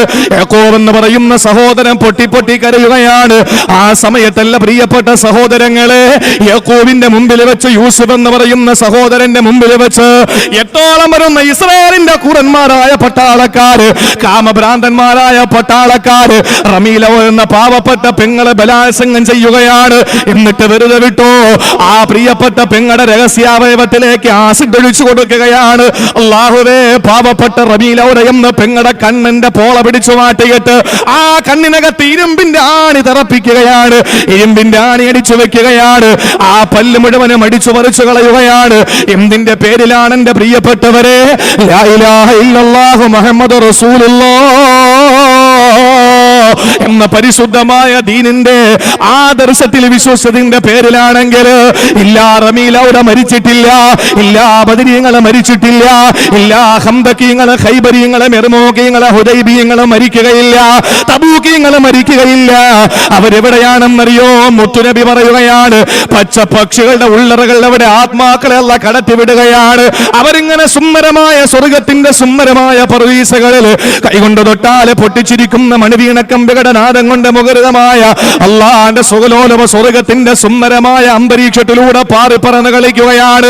വൈകുന്നേരമാകുമ്പോ അള്ളാന്റെ സിംഹാസനത്തിന്റെ ചുവട്ടിലുള്ള അരസിന്റെ ചുവട്ടിലുള്ള വിളക്കുമാടത്തിൽ വന്ന് അഭയം പ്രാപിക്കുമെന്ന് ഇന്നേവരെ കള്ളം പറഞ്ഞിട്ടില്ലാത്ത മദീനയുടെ മണവാളനെ ആമിനാടെ പൊന്നുമോ ലോകത്തിന്റെ നായകൻ നബി മുഹമ്മദ് മുസ്തഫ അല്ലാഹുവിന്റെ പ്രിയപ്പെട്ട പ്രവാചകൻ പഠിപ്പിക്കുകയാണ്, ബദരീങ്ങൾ മരിച്ചിട്ടില്ല. ഇസ്ലാമിന് വേണ്ടി പോരാടി രക്തസാക്ഷിത്വം വരിച്ചവർ മരിച്ചിട്ടില്ല. എന്റെ പ്രിയപ്പെട്ടവരെ, രക്തസാക്ഷിയുടെ പ്രതിഫലം പറയണമെങ്കിൽ ഈ 2 മണിക്കൂർ പോരാ. വിവരമുള്ളവർക്ക് എനിക്കത് മതി. എന്റെ പ്രിയപ്പെട്ട സഹോദരങ്ങളെ, വണ്ണമായ പ്രതിഫലം അല്ലാഹു കൊടുക്കുന്നതാണ്. അതുകൊണ്ടല്ലേ ചെറിയ പ്രായത്തിലുള്ള മക്കൾ പോലും എന്റെ സമുദായം കേൾക്കണം, എന്റെ പ്രിയപ്പെട്ടവരണിയണം. എന്റെ സഹോദരങ്ങളെ, ഒരു യുദ്ധത്തിന് റസൂലുള്ള എല്ലാവരെയും അണിനിരത്തിയിട്ട് എങ്ങനെയാണ് യുദ്ധം ചെയ്യേണ്ടത്, എങ്ങനെയാണ് നിങ്ങൾക്കറിയോ? എവിടെയാണ് മിമ്പറിൽ ഖതീബ് നിൽക്കുമ്പോ വാള് പിടിക്കുന്ന എവിടെ? ഏത് കയ്യിലാണ്? ഏത് കയ്യിലാ വാള് പിടിക്കുന്നത്? വലത്തോ ഇടത്തോ? നമ്മുടെ നാട്ടിലെ കണ്ടിട്ടില്ലേ? വലത് കയ്യിലാണോ ഇടത് കയ്യിലാണോ വാള് പിടിക്കുന്നത്? ഇതൊരു ചർച്ചയാണ്. ഇൻഷാ അല്ലാഹ് ഞാൻ തുടക്കമാണ്. GCCയിൽ ഇനി വരാനുള്ളൊരു പ്രദേശം ബഹ്റൈനാണ്. അൽഹംദുലില്ലാ, കഴിഞ്ഞ വർഷം അബൂബക്കർ ഹാജിയുടെ നേതൃത്വത്തിൽ വരാമെന്നേറ്റു, പിന്നെ വരാൻ കഴിഞ്ഞില്ല. എൻ്റെ പ്രിയപ്പെട്ട സഹോദരങ്ങളെ, ഞാൻ ആദ്യമായിട്ടാണ് ബഹ്റൈനിൽ. അതുകൊണ്ട് ഇൻഷാ അല്ലാഹ് 4ാമത്തെ വർഷമല്ലേ കബീർ വാക്കവി നോൺ സ്റ്റോപ്പ് വാള് പറഞ്ഞോട്ടെ. നമുക്ക് ഇൻഷാ അല്ലാഹ് പരസ്പരം ചർച്ച ചെയ്തിട്ട് വിഷയങ്ങൾ കൈകാര്യം ചെയ്യാം. ഏത് കയ്യിലാണ് വാള് പിടിക്കുന്നത്? ഇടത്തെ കയ്യിലും. ഞാൻ ചോദിക്കട്ടെ, ശക്തിയുള്ള കൈ ഏതാണ്? വലത്താണോ ഇടത്താണോ? വലത്തെ കൈയാണ് ശക്തി കൂടുതൽ. ഏത് കയ്യിലാ വാള് പിടിക്കേണ്ടത്? യഥാർത്ഥത്തിൽ വലത്തെ കയ്യിൽ. ഈ ഇടത് കയ്യിൽ വാള് പിടിക്കുന്നതിന് വലിയൊരു സൂചന ഉണ്ട്. എന്താണെന്നറിയോ? വലത്തെ കൈ, ആ നല്ല ആരോഗ്യമുള്ള വലത്തെ കയ്യില് ഇസ്ലാമിന്റെ ചരിത്രം പരിശോധിച്ച് നോക്കിയ പരിചയാണ് പിടിക്കുന്നത്. പരിച. ഇടത്തെ കയ്യിൽ വാള്, ആരോഗ്യം കുറഞ്ഞ കയ്യിൽ വാള്. എന്താ കാര്യം? നമുക്ക് ആരെയും മർദ്ദിക്കലോ ഉപദ്രവിക്കലോ അല്ല ലക്ഷ്യം. നമുക്ക് രക്ഷപ്പെടലാണ്. ആരോഗ്യമുള്ള കയ്യിലിരിക്കുന്ന പരിചയം കൊണ്ടൊന്ന് രക്ഷപ്പെടലാണ്. വേണ്ടി വന്നാൽ പതുക്കെ ഇടത്തെ കൈ കൊണ്ട് ഒരു ചെറിയൊരു രീതിയിലൊരു പോന്തൽ. എന്റെ പ്രിയപ്പെട്ട സഹോദരങ്ങളെ, നിങ്ങൾ നോക്ക്, അള്ളാഹുവിന്റെ ദീനിന്റെ ഉയർച്ചയ്ക്ക് വേണ്ടിയിട്ട് പോരാട്ടത്തിന് വേണ്ടി അണിനിരട്ടി നിൽക്കുന്ന സഹാബത്തിനോട് ദീനിന്റെ യുദ്ധത്തിന്റെ നിയമങ്ങൾ പഠിപ്പിച്ചു കൊടുത്തുകൊണ്ടിരിക്കുമ്പോഴാണ് ഒരു ചെറിയ കുട്ടി ഓടി വരികയാണ്. ആ സമയത്ത് ആ പൊന്നുമോൻ ഓടി വന്നിട്ട് പറഞ്ഞു, നബിയെ എനിക്ക് യുദ്ധം ചെയ്യണം. റസൂല് പറഞ്ഞു, പൊന്നുമോനെ ഇത് കളിക്കളമല്ല, രണാങ്കണമാണ്. പൊന്നുമോൻ അകത്തോട്ട് പോകാൻ പറഞ്ഞു. ഇല്ല നബിയെ, രണാങ്കണമാണെന്ന് അറിഞ്ഞുകൊണ്ടാണ് ഞാൻ വന്നതെന്ന് പറഞ്ഞപ്പോ ആ പ്രിയപ്പെട്ട മകനോട് അള്ളാഹുവിന്റെ റസൂല് പറഞ്ഞു, മോനെ നീ ചെറിയ കുട്ടിയാണ്, പൊക്കോളാൻ പറഞ്ഞു, വലുതാകട്ടെ അപ്പൊ നമുക്ക് യുദ്ധം ചെയ്യാമെന്ന് പറഞ്ഞു. പിറ്റേ ദിവസം അതുപോലെ തന്നെ യുദ്ധത്തിന് വേണ്ടിയിട്ട് അണികളെ നിരത്തിക്കൊണ്ടിരിക്കുമ്പോ ഈ പൊന്നുമോൻ വന്നു. എങ്ങനാ വന്നതെന്നറിയോ? ഹദീസുകളിൽ പറയുന്നു, ആ പൊന്നുമോനെ തള്ളവിരൽ നിലത്തൂന്നിയിട്ട് ഇങ്ങനെ തല പൊന്തിച്ചിട്ട് വലിയ ആളായെന്ന് അറിയിച്ചുകൊണ്ട് വരിക. വലിയ ആളായെന്ന് അറിയിച്ചിട്ട് രണ്ട് തള്ളവിരലുകൾ നിലത്തൂന്നിയിട്ട് നമ്മുടെ മക്കൾ അങ്ങനെ ചെയ്യോ? വരും നമ്മുടെ മുമ്പിൽ തള്ളവിരൽ നിലത്തൂന്നിയിട്ട് ഇങ്ങനെ വലിയ ആളായെന്നും പറഞ്ഞു വരും. എന്തിനാണ്? യുദ്ധത്തിന് പോകാനല്ല, മറിച്ചോ പാപ്പ പെണ്ണിട്ടറായി ഞാൻ ഇപ്പോ എന്നറിയിക്കാൻ വേണ്ടിയിട്ട് വരും, അല്ലാതെ വരില്ല. എന്റെ സഹോദരങ്ങളെ, അത്രത്തോളം ആവേശമാണ്. അങ്ങനെ വന്ന് അള്ളാഹുവിന്റെ റസൂൽ ആ കുഞ്ഞിന്റെ ആവേശം കണ്ടപ്പോ, മോനെ നീ എവിടെയെങ്കിലും നിന്നോ, നിനക്ക് ആ പ്രതിഫലം കരസ്ഥമാക്കാൻ അള്ളാഹു തൗഫീക്ക് നൽകട്ടെ എന്ന് പറഞ്ഞിട്ട് ആ മകനെ കൂടെ യുദ്ധത്തിന് അനുവാദം കൊടുത്തു. അപ്പോഴാണ് അവന്റെ കൂട്ടത്തിലുള്ള മറ്റൊരു കുട്ടി ഓടി വന്നിട്ട് പറഞ്ഞു, നബിയെ എന്നാ എനിക്കും അനുവാദം വേണം. നബി പറഞ്ഞു, പൊന്നുമോനെ അവന്റെ ആവേശം കണ്ടിട്ട് കൊടുത്തതാ. ഈ കൊച്ചുകുട്ടി റസൂലുള്ളാഹിയോട് പറയാൻ, നബിയെ എനിക്ക് ആരോഗ്യമില്ലെന്നുള്ളത് കൊണ്ടാണ് നിങ്ങൾ എന്നെ അനുവദിക്കാത്തതെങ്കിൽ ഞാനും അവനും തമ്മിലൊന്ന് ഫൈറ്റ് നോക്കാം, ആര് ജയിക്കുമോ അവരെ നിങ്ങൾ ഇതിൽ പങ്കെടുപ്പിച്ചോളാം പറഞ്ഞു. അത്ര ആവേശത്തോടെ സഹാബത്തിന്റെ പ്രിയപ്പെട്ട മക്കള് വന്നത് എന്തുകൊണ്ടാണ്? മരിച്ചിട്ടും മരിക്കാത്തവരെന്ന് ഖുർആൻ പറഞ്ഞെങ്കിൽ അവര് രക്തസാക്ഷികളാണ്. തീരുന്നില്ല സഹോദരങ്ങളെ. ഞാൻ ചുരുക്കി പറയുകയാണ്, എന്റെ വിഷയത്തിലോട്ട് കടന്നു വരികയാ. സഹോദരങ്ങളെ, അള്ളാന്റെ അനുഗ്രഹീതമായ സ്വർഗമല്ലേ നമ്മുടെ ലക്ഷ്യമാ. സ്വർഗത്തിലേക്ക് പോയി കഴിഞ്ഞാൽ സുന്ദരമായ സ്വർഗത്തിന്റെ ഉള്ളറകളിലോട്ട് കടന്നു പോയാ അവിടെ നിന്ന് പുറത്തു വരാൻ ആരെങ്കിലും കൊതിക്കുമോ? കൊതിക്കില്ല. നമസ്കാരക്കാരൻ സ്വർഗത്തിൽ പോയാൽ പടച്ചവനോട് പറയുമോ, അല്ലാഹുവേ ഞാൻ നമസ്കാരം നിർവഹിച്ചു സ്വർഗത്തിലോട്ട് കടന്നു വന്നതാണ്, ഒരാഗ്രഹമുണ്ട് തമ്പുരാനെ, സ്വർഗത്തിൽ നിസ്കാരമില്ലല്ലോ, ഞാൻ എന്റെ നാട്ടിലോട്ട് കടന്നു പോയി 2 റക്അത്ത് നമസ്കരിക്കട്ടെ അല്ലാ, അതുകൊണ്ട് എനിക്ക് സ്വർഗത്തിൽ നിന്ന് നാട്ടിലേക്കൊന്ന് തിരിച്ചു പോകണം, ദുനിയാവിലൊന്ന് മടങ്ങി പോകണം. ഒരു നിസ്കാരക്കാരനും അല്ലാഹുവോട് പറയൂല, നോമ്പുകാരൻ അല്ലാഹുവിനോട് പറയൂല, അല്ലാഹുവേ നോമ്പ് പിടിച്ചത് കൊണ്ടാണല്ലോ സ്വർഗം എനിക്ക് നീ തന്നത്, എനിക്ക് നാട്ടിലോട്ടൊന്ന് മടങ്ങിപ്പോയി, ദുനിയാവിലൊന്ന് മടങ്ങിപ്പോയി, എനിക്കൊന്ന് നോമ്പ് പിടിക്കാ പൂതിയുണ്ട് നാഥാ. ഒരു നോമ്പുകാരനും അല്ലാഹുവിനോട് പറയൂല, ഹജ്ജിന് പോയവനും പറയൂല, ദാനധർമ്മം ചെയ്യുന്നവനും പറയൂല. സഹോദരങ്ങളെ, സ്വർഗത്തിൽ കയറിയാ പിന്നെ എനിക്കും നിങ്ങൾക്കും അമലിനെ പറ്റിയുള്ള ചിന്തയില്ല. അവിടെ നിസ്കാരമില്ല, നോമ്പില്ല, സക്കാത്തില്ല, ഹജ്ജില്ല, ദാനധർമ്മങ്ങളില്ല, ഒന്നും തന്നെയില്ല. അവിടെ അല്ലാഹു സുഖിക്കാൻ വേണ്ടി പ്രത്യേകം തയ്യാറാക്കിയ സുന്ദരമായ സ്വർഗമാണ്. അവിടെ നിസ്കാരമില്ല, അനുസരണയില്ല, അവിടെ ഒന്നും തന്നെയില്ല. ഇവിടെ എന്ത് നിഷിദ്ധമായോ അവിടേക്ക് അല്ലാഹു തരികയാണ്. കല്ലാറുണ്ട്, തേനാറുണ്ട്, പാലാറുണ്ട്, എല്ലാറുമുണ്ട്. സഹോദരങ്ങളെ, എല്ലാം നമുക്ക് അല്ലാഹു അനുവദിച്ചു തന്ന സ്വർഗമാണ്. ഈ സ്വർഗത്തിലോട്ട് കടന്നു പോകുന്ന രക്തസാക്ഷികളോട് അല്ലാഹു ചോദിക്കുകയാണ്, അല്ലാഹുവിന്റെ റസൂല് ലോകത്തോട് പഠിപ്പിക്കുകയാണ്, ഹല തസ്തഹൂന ശൈആ. രക്തസാക്ഷികളോട് പടച്ചതമ്പുരാൻ ചോദിക്കുകയാണ്, നിങ്ങൾക്ക് ഇനി എന്തെങ്കിലും വേണോ മക്കളെ എന്ന് അല്ലാഹു ചോദിക്കുമ്പോ, അനുഗ്രഹീതമായ സൽസബീൽ കിട്ടിയ, അനുഗ്രഹീതമായ തസ്നീം കിട്ടിയ, സ്വർഗത്തിന്റെ സുന്ദരമായ പർദീസകളുടെ വിശാലമായ ആ മുറ്റത്തിലൂടെ പാറിപ്പറന്നളിക്കുന്ന രക്തസാക്ഷികളുടെ റൂഹുകള് അല്ലാഹുവിനോട് പറയുമത്രേ, അല്ലാഹുവേ ഞങ്ങൾക്കൊന്നും വേണം, ഞങ്ങൾക്കെല്ലാം തൃപ്തിയായി. ആ സമയത്ത് അല്ലാഹു പറയും, പോരാ, നിങ്ങൾ എന്തെങ്കിലും ഒന്നുകൂടി ചോദിക്കുക. വേണ്ട റബ്ബേ, ഞങ്ങൾക്കൊന്നും വേണ്ട, ഞങ്ങൾക്ക് ആവശ്യത്തിലധികം നീ തന്നല്ലോ, നിനക്ക് വേണ്ടി നീ നിങ്ങളുടെ ശരീരം തന്നപ്പോ നീ ഞങ്ങൾക്ക് വേണ്ടി സ്വർഗം തന്നല്ലോ റബ്ബേ, ഞങ്ങൾക്കൊന്നും വേണ്ട എന്ന് പറയുന്ന സന്ദർഭത്തിൽ അല്ലാഹു പറയുകയാണ്, പോരാ, നിങ്ങൾ എന്തെങ്കിലും ഒന്നുകൂടി ചോദിക്കുക. ആ സമയത്ത് മലക്ക് അല്ലാഹുവിന്റെ റസൂല് പഠിപ്പിക്കുകയാണ്, രക്തസാക്ഷികളുടെ റൂഹുകൾ റബ്ബിനോട് ചോദിക്കുകയാണ്, അല്ലാഹുവേ ഞങ്ങൾക്ക് എന്നാളൊരാഗ്രഹമുണ്ട്, ഞങ്ങൾക്കൊരേ ഒരു ആഗ്രഹമുണ്ട്, സാധിപ്പിച്ചു തരുമോ? അല്ലാഹു ചോദിക്കുകയാണ്, എന്താ നിങ്ങൾക്ക് വേണ്ടത്? ആ സമയത്താണ് രക്തസാക്ഷികൾ ചോദിക്കുകയാണ്, അന്തറുദ്ദ അർവാഹന ഫി അജ്സാദിനാ അല്ലാഹുവേ ഞങ്ങളുടെ റൂഹുകളെ ഞങ്ങളുടെ ശരീരത്തിലോട്ടൊന്ന് മടക്കി തരുമോ? ഞങ്ങളുടെ ആത്മാക്കളെ ശരീരത്തിലോട്ടൊന്ന് മടക്കി തരുമോ തമ്പുരാനെ? ഭാര്യ മക്കളോടൊപ്പം ജീവിച്ചു കൂടിയിരാത്തതിന്റെ പേരിലല്ല, ബിസിനസിന്റെ ലാഭത്തിന്റെ കണക്ക് നോക്കാൻ വേണ്ടിയിട്ടല്ല. സഹോദരങ്ങളെ, എന്റെ പ്രിയപ്പെട്ടവരെ, മണിയറയിൽ നിന്ന് പോലും എഴുന്നേറ്റ് പോയി യുദ്ധം ചെയ്ത സഹാബത്തിന്റെ ആയിരുന്നു. അള്ളാഹുവിന്റെ ദീനിന്റെ വിളി വന്നപ്പോൾ, പോരാട്ടത്തിന്റെ വിളി വന്നപ്പോ മണിയറയിൽ തന്റെ പ്രിയപ്പെട്ട വധുവിനോട്, തന്റെ പ്രിയപ്പെട്ട പ്രാണപ്രേയസിയോട് സംസാരിച്ചു കൂടിയിരുന്നു മുമ്പ്, അവളുമായി ശരീരമൊന്ന് പങ്കുവെക്കുന്നതിന് മുമ്പ്, അവളുമായി തന്റെ മനസ്സൊന്ന് തുറക്കുന്നതിന് മുമ്പ് അല്ലാഹുവിന്റെ റസൂലിന്റെ വിളി വന്നപ്പോ, അല്ലാഹുവിന്റെ റസൂലിന്റെ വിളി വന്നപ്പോ എഴുന്നേറ്റ് ഭാര്യയോട് ചോദിക്കുകയാണ്, പെണ്ണ് ഉമ്മു ജമീല, അല്ലാഹുവിന്റെ റസൂൽ സഹാബത്തും യുദ്ധത്തിന് പോകുമ്പോ ഞാനും നീയും മണിയറയ്ക്കുള്ളിൽ കിടക്കുന്നത് ശരിയല്ല, അതുകൊണ്ട് ഞാൻ അല്ലാഹുവിന്റെ ദീനിന് വേണ്ടി യുദ്ധത്തിന് പോകട്ടെ എന്ന് ചോദിക്കുമ്പോ ഉമ്മു ജമീല എന്ന് പറയുന്ന പ്രിയപ്പെട്ട ഭാര്യനെ വധിക്കുകയാണ്. ഉമ്മു ജമീല എന്ന ഭാര്യനെ വധിക്കുകയാണ്. ജീവിതത്തിന്റെ കൊഴുതീർന്നിട്ടില്ല പ്രിയപ്പെട്ടവരെ. കല്യാണം കഴിഞ്ഞ് 3 മാസം കഴിഞ്ഞിട്ട് പ്രവാസിയായി ഗൾഫ് രാജ്യത്തോട്ട് വണ്ടി കയറുന്ന, വിമാനം കയറുന്ന ഗൾഫുകാരൻ അറിയാമല്ലോ വിവാഹത്തിന്റെ വേദന, ദാമ്പത്യ ജീവിതത്തിന്റെ വേദന അറിയുമല്ലോ. എന്നാൽ ഇവിടെ കല്യാണം കഴിഞ്ഞ് 3 മാസമായില്ല, ഒരു ദിവസം പോലും പൂർത്തിയായില്ല. മണിയറയിൽ കിടന്നിട്ട് തന്റെ പ്രിയപ്പെട്ടവളോട് ചോദിക്കുകയാണ്, എന്റെ പ്രിയപ്പെട്ടവളെ, റബ്ബിന്റെ നാഥന്റെ ദീനിന് വേണ്ടിയിട്ടുള്ള പോരാട്ടത്തിന്റെ വിളി വരികയാണ്, ഞാൻ പൊക്കോട്ടെ എന്ന് ചോദിക്കുന്ന സമയത്ത് ഉമ്മു ജമീല പറഞ്ഞതെന്താണ്? പൊക്കൊള്ളുക പ്രിയപ്പെട്ടവനെ, സ്വർഗം കിട്ടിയ അതുവഴി എനിക്കും അല്ലാഹുവിന്റെ സ്വർഗത്തിലൊന്ന് കയറാമല്ലോ, അതുകൊണ്ട് നിങ്ങൾ പൊക്കൊള്ളുക എന്ന് പറഞ്ഞ് രണാങ്കണത്തിലോട്ട് പറഞ്ഞു വിടുകയാ. സഹോദരങ്ങളെ, രണാങ്കണത്തിൽ വന്ന് പിടഞ്ഞു വീണ് മരിക്കുന്ന സമയത്ത് ആ രക്തസാക്ഷി പോലും നാളെ അല്ലാഹുവിനോട് പറയുന്നത്,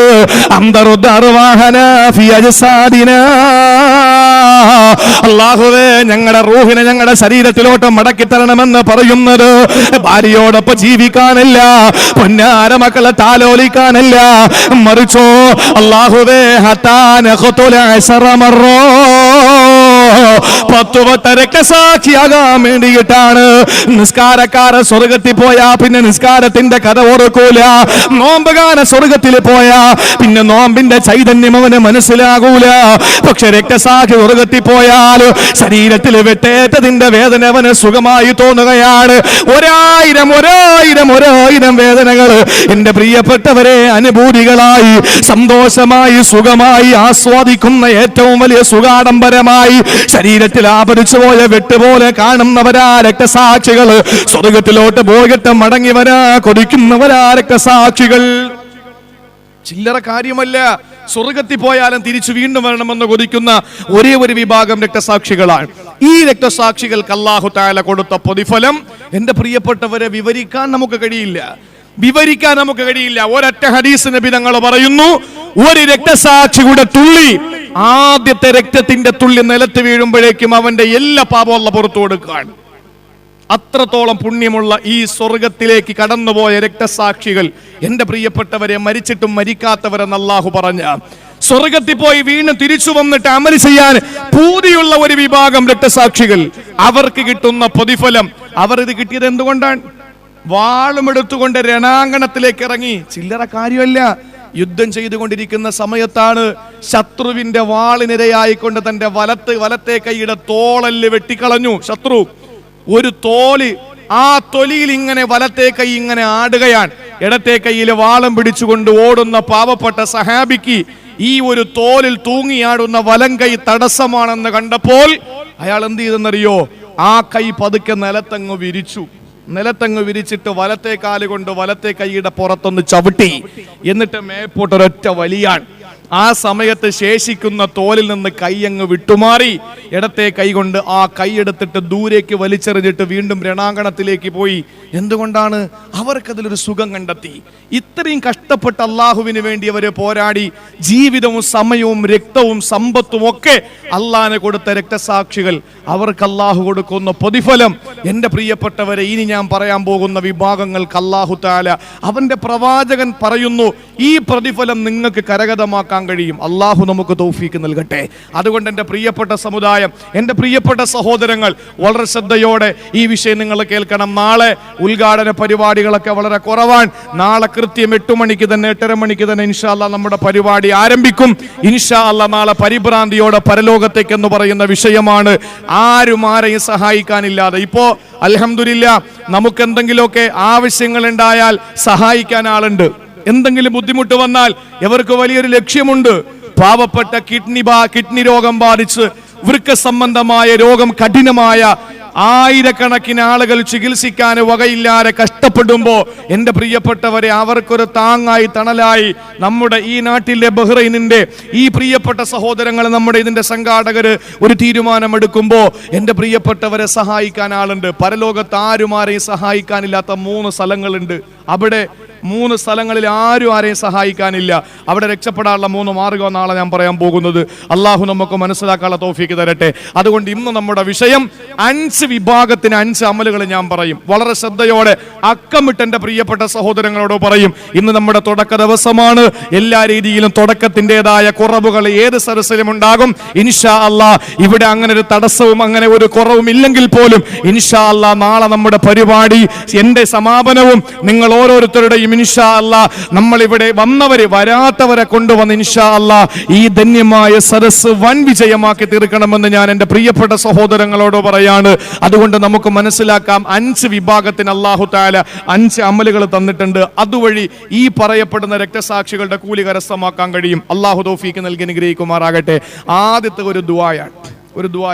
ദുആ പഠിപ്പിക്കുമ്പോൾ ഞാൻ ഓർത്തു പോകുന്നൊരു സംഭവമുണ്ട്. ഇടയ്ക്ക് ഞാനൊരു സ്ഥലത്ത് വഴല് പറഞ്ഞു. സ്ഥലമൊന്നും ഞാൻ പറയില്ല. നമ്മുടെ കേരളത്തിൽ വഴല് പറയുന്ന സ്ഥലങ്ങൾ ഞാൻ ഗൾഫ് നാടുകളിൽ പറയില്ല. കാരണം എന്താണ്, ഇപ്പം ഈ രാത്രി തന്നെ അവിടെ അറിയും. കാരണം അതാരളെ അങ്ങനെ ചെയ്തതെന്ന് ചോദിച്ചിട്ട് ഇവിടെ നിൽക്കുന്നവർ എന്തായിരുന്നാലും ഈ നാട്ടിലുള്ള ഏതെങ്കിലുമൊക്കെ നാട്ടിലുള്ളവരുടെ ഉണ്ടാവുമല്ലോ, അല്ലെങ്കിൽ കൂട്ടുകാരുണ്ടാവും. ഇപ്പം തന്നെ വിളിച്ചു ചോദിക്കും. അങ്ങനെ ഒരു കാലമാണ്. നമ്മളിപ്പോൾ ഒരു പരിപാടി, ഒരു പ്രസംഗം കഴിഞ്ഞിട്ട്, ഇപ്പോൾ ഈ പ്രസംഗം കഴിഞ്ഞിട്ട് നമ്മൾ അങ്ങോട്ട് ഇറങ്ങിയിട്ട് വെറുതെ ഒന്നിങ്ങനെ യൂട്യൂബ് എടുത്തിട്ട് നമ്മുടെ പേരൊന്ന് അടിച്ചു നോക്കിയാൽ, അല്ലെങ്കിൽ ഇന്നത്തെ ഡേറ്റ് അടിച്ചു നോക്കിയാൽ ഇന്നത്തെ മുഴുവൻ പ്രസംഗവും അപ്പോഴേ യൂട്യൂബിനകത്ത് കിടക്കുകയാണ്. ആ ഒരു എല്ലാ സ്പീഡിൻ്റെ കാലമാണ്. എൻ്റെ പ്രിയപ്പെട്ട സഹോദരങ്ങളെ, ഒരു സ്ഥലത്ത് പ്രസംഗിച്ചിട്ട് അവിടെ ഒരുപാട് പേര് ദ്വാരക്കാൻ വേണ്ടി തന്നു. വിവാഹം നടക്കുന്നില്ല, പ്രായമായ മക്കള്, ഒരുപാട് പ്രായമായ പെൺമക്കൾ, അവരുടെ വിവാഹം നടക്കുന്നില്ല എന്ന് പറഞ്ഞു. ഞാനൊരു ചെറിയ ദുആ അവരെ പഠിപ്പിച്ചു. ശുഐബ് നബി അലൈഹി സ്വലാത്തു വസ്സലാമിന്റെ പ്രിയപ്പെട്ട പൊന്നു മകളെ കല്യാണം കഴിച്ച മൂസാ നബി അലൈഹി സ്വലാത്തു വസ്സലാം ഈ ദുആ ഓതിയപ്പോഴാണ് കല്യാണം നടന്നത് എന്ന് ഖുർആനിന്റെ ചില ആയത്തുകളുടെ അടിസ്ഥാനത്തിൽ പ്രസംഗമൊക്കെ കഴിഞ്ഞിട്ട് ദുആ ചെയ്ത് സംഘാടകർ പോയി. ഞാൻ പോകാൻ വേണ്ടി വണ്ടിയിലോട്ട് കയറുമ്പോൾ ഒരു 10-90 വയസ്സായൊരു ഉപ്പാപ്പ, ഒരു 10-90 വയസ്സ് വരും. അദ്ദേഹം ഒരു വലിയ ലൈറ്റ് ടോർച്ചൊക്കെ ഉണ്ട് കയ്യിൽ. എൻ്റെ അടുത്തേക്ക് എന്നിട്ട് മോർണിംഗ് വന്നേന്ന് പറഞ്ഞു. ഞാൻ അടുത്തോട്ട് ചെന്നു. എന്നോട് ചോദിച്ചു, ആ ദുആ എത്ര പ്രാവശ്യം ഓതണം? ഞാൻ ചോദിച്ചു, ആർക്കാ? അമ്മക്ക് തന്നെ, ബീവിക്ക് പഴയ സ്നേഹമൊന്നുമില്ല. 90 വയസ്സായ ഉപ്പാപ്പ കല്യാണം കഴിക്കുന്ന ആയത്ത് ഓതണമെന്ന് പറഞ്ഞപ്പോൾ അത് ചോദിക്കാൻ വേണ്ടി വന്നിരിക്കുക. നമുക്ക് ആവശ്യമുള്ളതൊക്കെ നമ്മൾ ഓടിയെടുക്കും, അത് നമ്മൾ എഴുതിയെടുക്കും, പഠിക്കും. അതിലൊന്നും നമുക്ക് ഒരു തടസ്സവും ഇല്ല. ദാ ഈ പറയാൻ പോകുന്ന ദുആയാണ്. എൻ്റെ പ്രിയപ്പെട്ടവരെ, ആ ദുആ മൊബൈലുള്ളവർ റെക്കോർഡ് ചെയ്തോളി, ഇല്ലാത്തവർ മനസ്സിൽ കണക്ക് കൂട്ടിക്കോളി. നമ്മൾ എവിടെ ഇരിക്കുമ്പോഴും, ഓഫീസ് ഇരിക്കുമ്പോഴും, വണ്ടി ഓടിക്കുമ്പോഴും ഒക്കെ നമുക്ക് ചെല്ലാൻ പറ്റുന്ന ഒരു ദുആ. അതുവഴി അള്ളാഹു തരുന്നത്. ആയിഷ റളിയല്ലാഹു തആല അൻഹ ചോദിക്കുകയാണ്, നബിയേ, ലൈസ ഷഹീദു ഇല്ലാ മൻ ഖുതില ഫീ സബീലില്ലാഹ്. അല്ലാഹുവിന്റെ ദീനിന്റെ മാർഗ്ഗത്തിൽ പടപൊരുതിയിട്ട് രക്തസാക്ഷികളാകുന്നവര്, ശരീരം പീസാക്കപ്പെടുന്നവര് മാത്രമാണോ നബിയേ? ശരീരത്തിൽ നിന്ന് രക്തത്തുള്ളികളെ നയാഗ്ര പോലെ ഒലിച്ചിറങ്ങുന്നവര് മാത്രമാണോ രക്തസാക്ഷികള്? ശരീരത്തിന്റെ ഓരോ ഭാഗങ്ങള് ചിന്നിച്ചിററിയിട്ട് ശരീരമാസകലം പൊട്ടിപ്പിളർന്നു പോയി അല്ലാഹുവിന്റെ ദീനിനു വേണ്ടി വെട്ടേറ്റുകൊണ്ട് പിടഞ്ഞ് മരിക്കുന്നവര് മാത്രമാണോ രക്തസാക്ഷികള്? അവർക്ക് മാത്രമാണോ സ്വർഗത്തിന്റെ സുന്ദരമായ പദവിയുള്ളത്? അവർക്ക് മാത്രമാണോ മരിച്ചിട്ടും മരിക്കാത്തവരെന്ന് പറഞ്ഞത്? അവര് മാത്രമാണോ നബിയെ?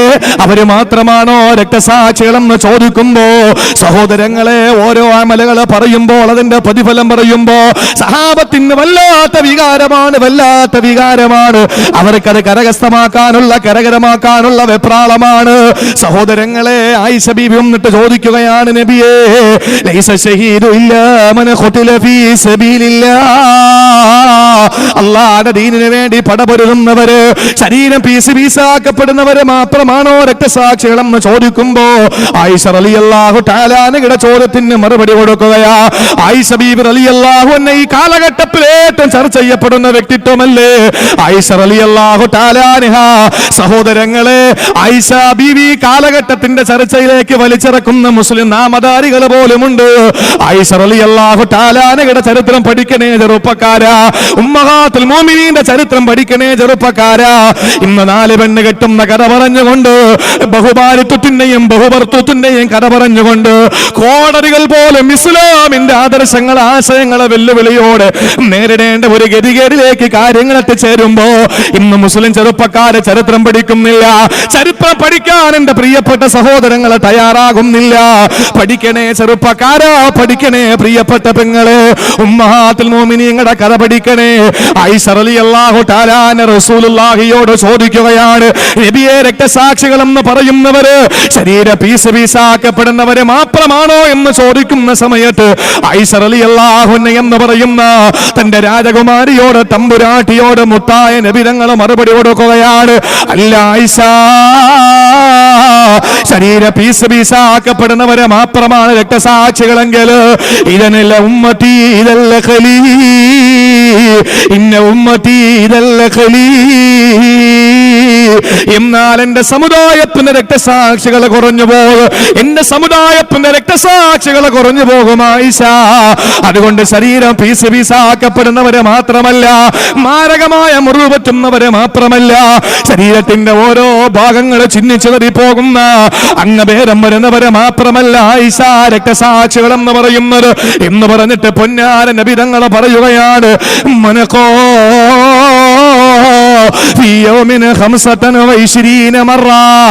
ഒരു ദിവസം രാവിലെ എഴുന്നേൽക്കുന്നത് മുതൽ, സുബഹി സമയത്ത് എഴുന്നേൽക്കുന്നത് മുതൽ പാതിരാത്രി നീ ഉറങ്ങാൻ വേണ്ടി കിടക്കുന്നത് വരെ ആരെങ്കിലും 25 പ്രാവശ്യം ഒരു ദുആ പറഞ്ഞാൽ അല്ലാഹുവിന്റെ റസൂലാണ് പറയുന്നത്. ചെറുപ്പക്കാരാ, പ്രിയപ്പെട്ട പെങ്ങന്മാരോട് പ്രത്യേകം പറയേണ്ട കാര്യമില്ല.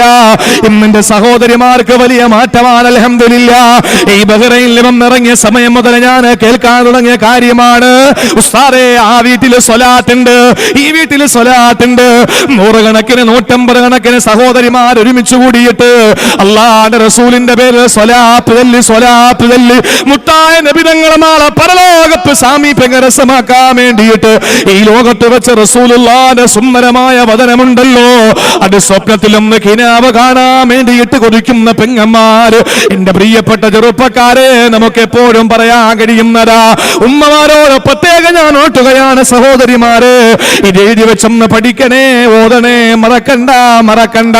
അല്ലാഹുവിന്റെ റസൂൽ പറയുകയാണ്, ആരെങ്കിലും നേരം വെളുത്തത് മുതൽ കിടക്കാൻ ഒരുങ്ങുന്നത് വരെ 25 പ്രാവശ്യം എങ്ങാനും പറഞ്ഞു കഴിഞ്ഞാ അല്ലാഹുവിന്റെ റസൂൽ പറയുകയാണ്, അല്ലാഹുവിന്റെ ദീനിന് വേണ്ടി പടപൊരുതിയ രക്തസാക്ഷികളുടെ പ്രതിഫലം അല്ലാഹുവിന് കൊടുക്കുന്നതാണ്. അവനവന്റെ വിരിപ്പിൽ കിടന്ന് മരിച്ചാലും ശരി, അവനവന്റെ വിരിപ്പിൽ കിടന്ന് മരിച്ചാലും ശരി, എങ്ങനെയാ മരിക്കുന്നതെന്ന് പറയാൻ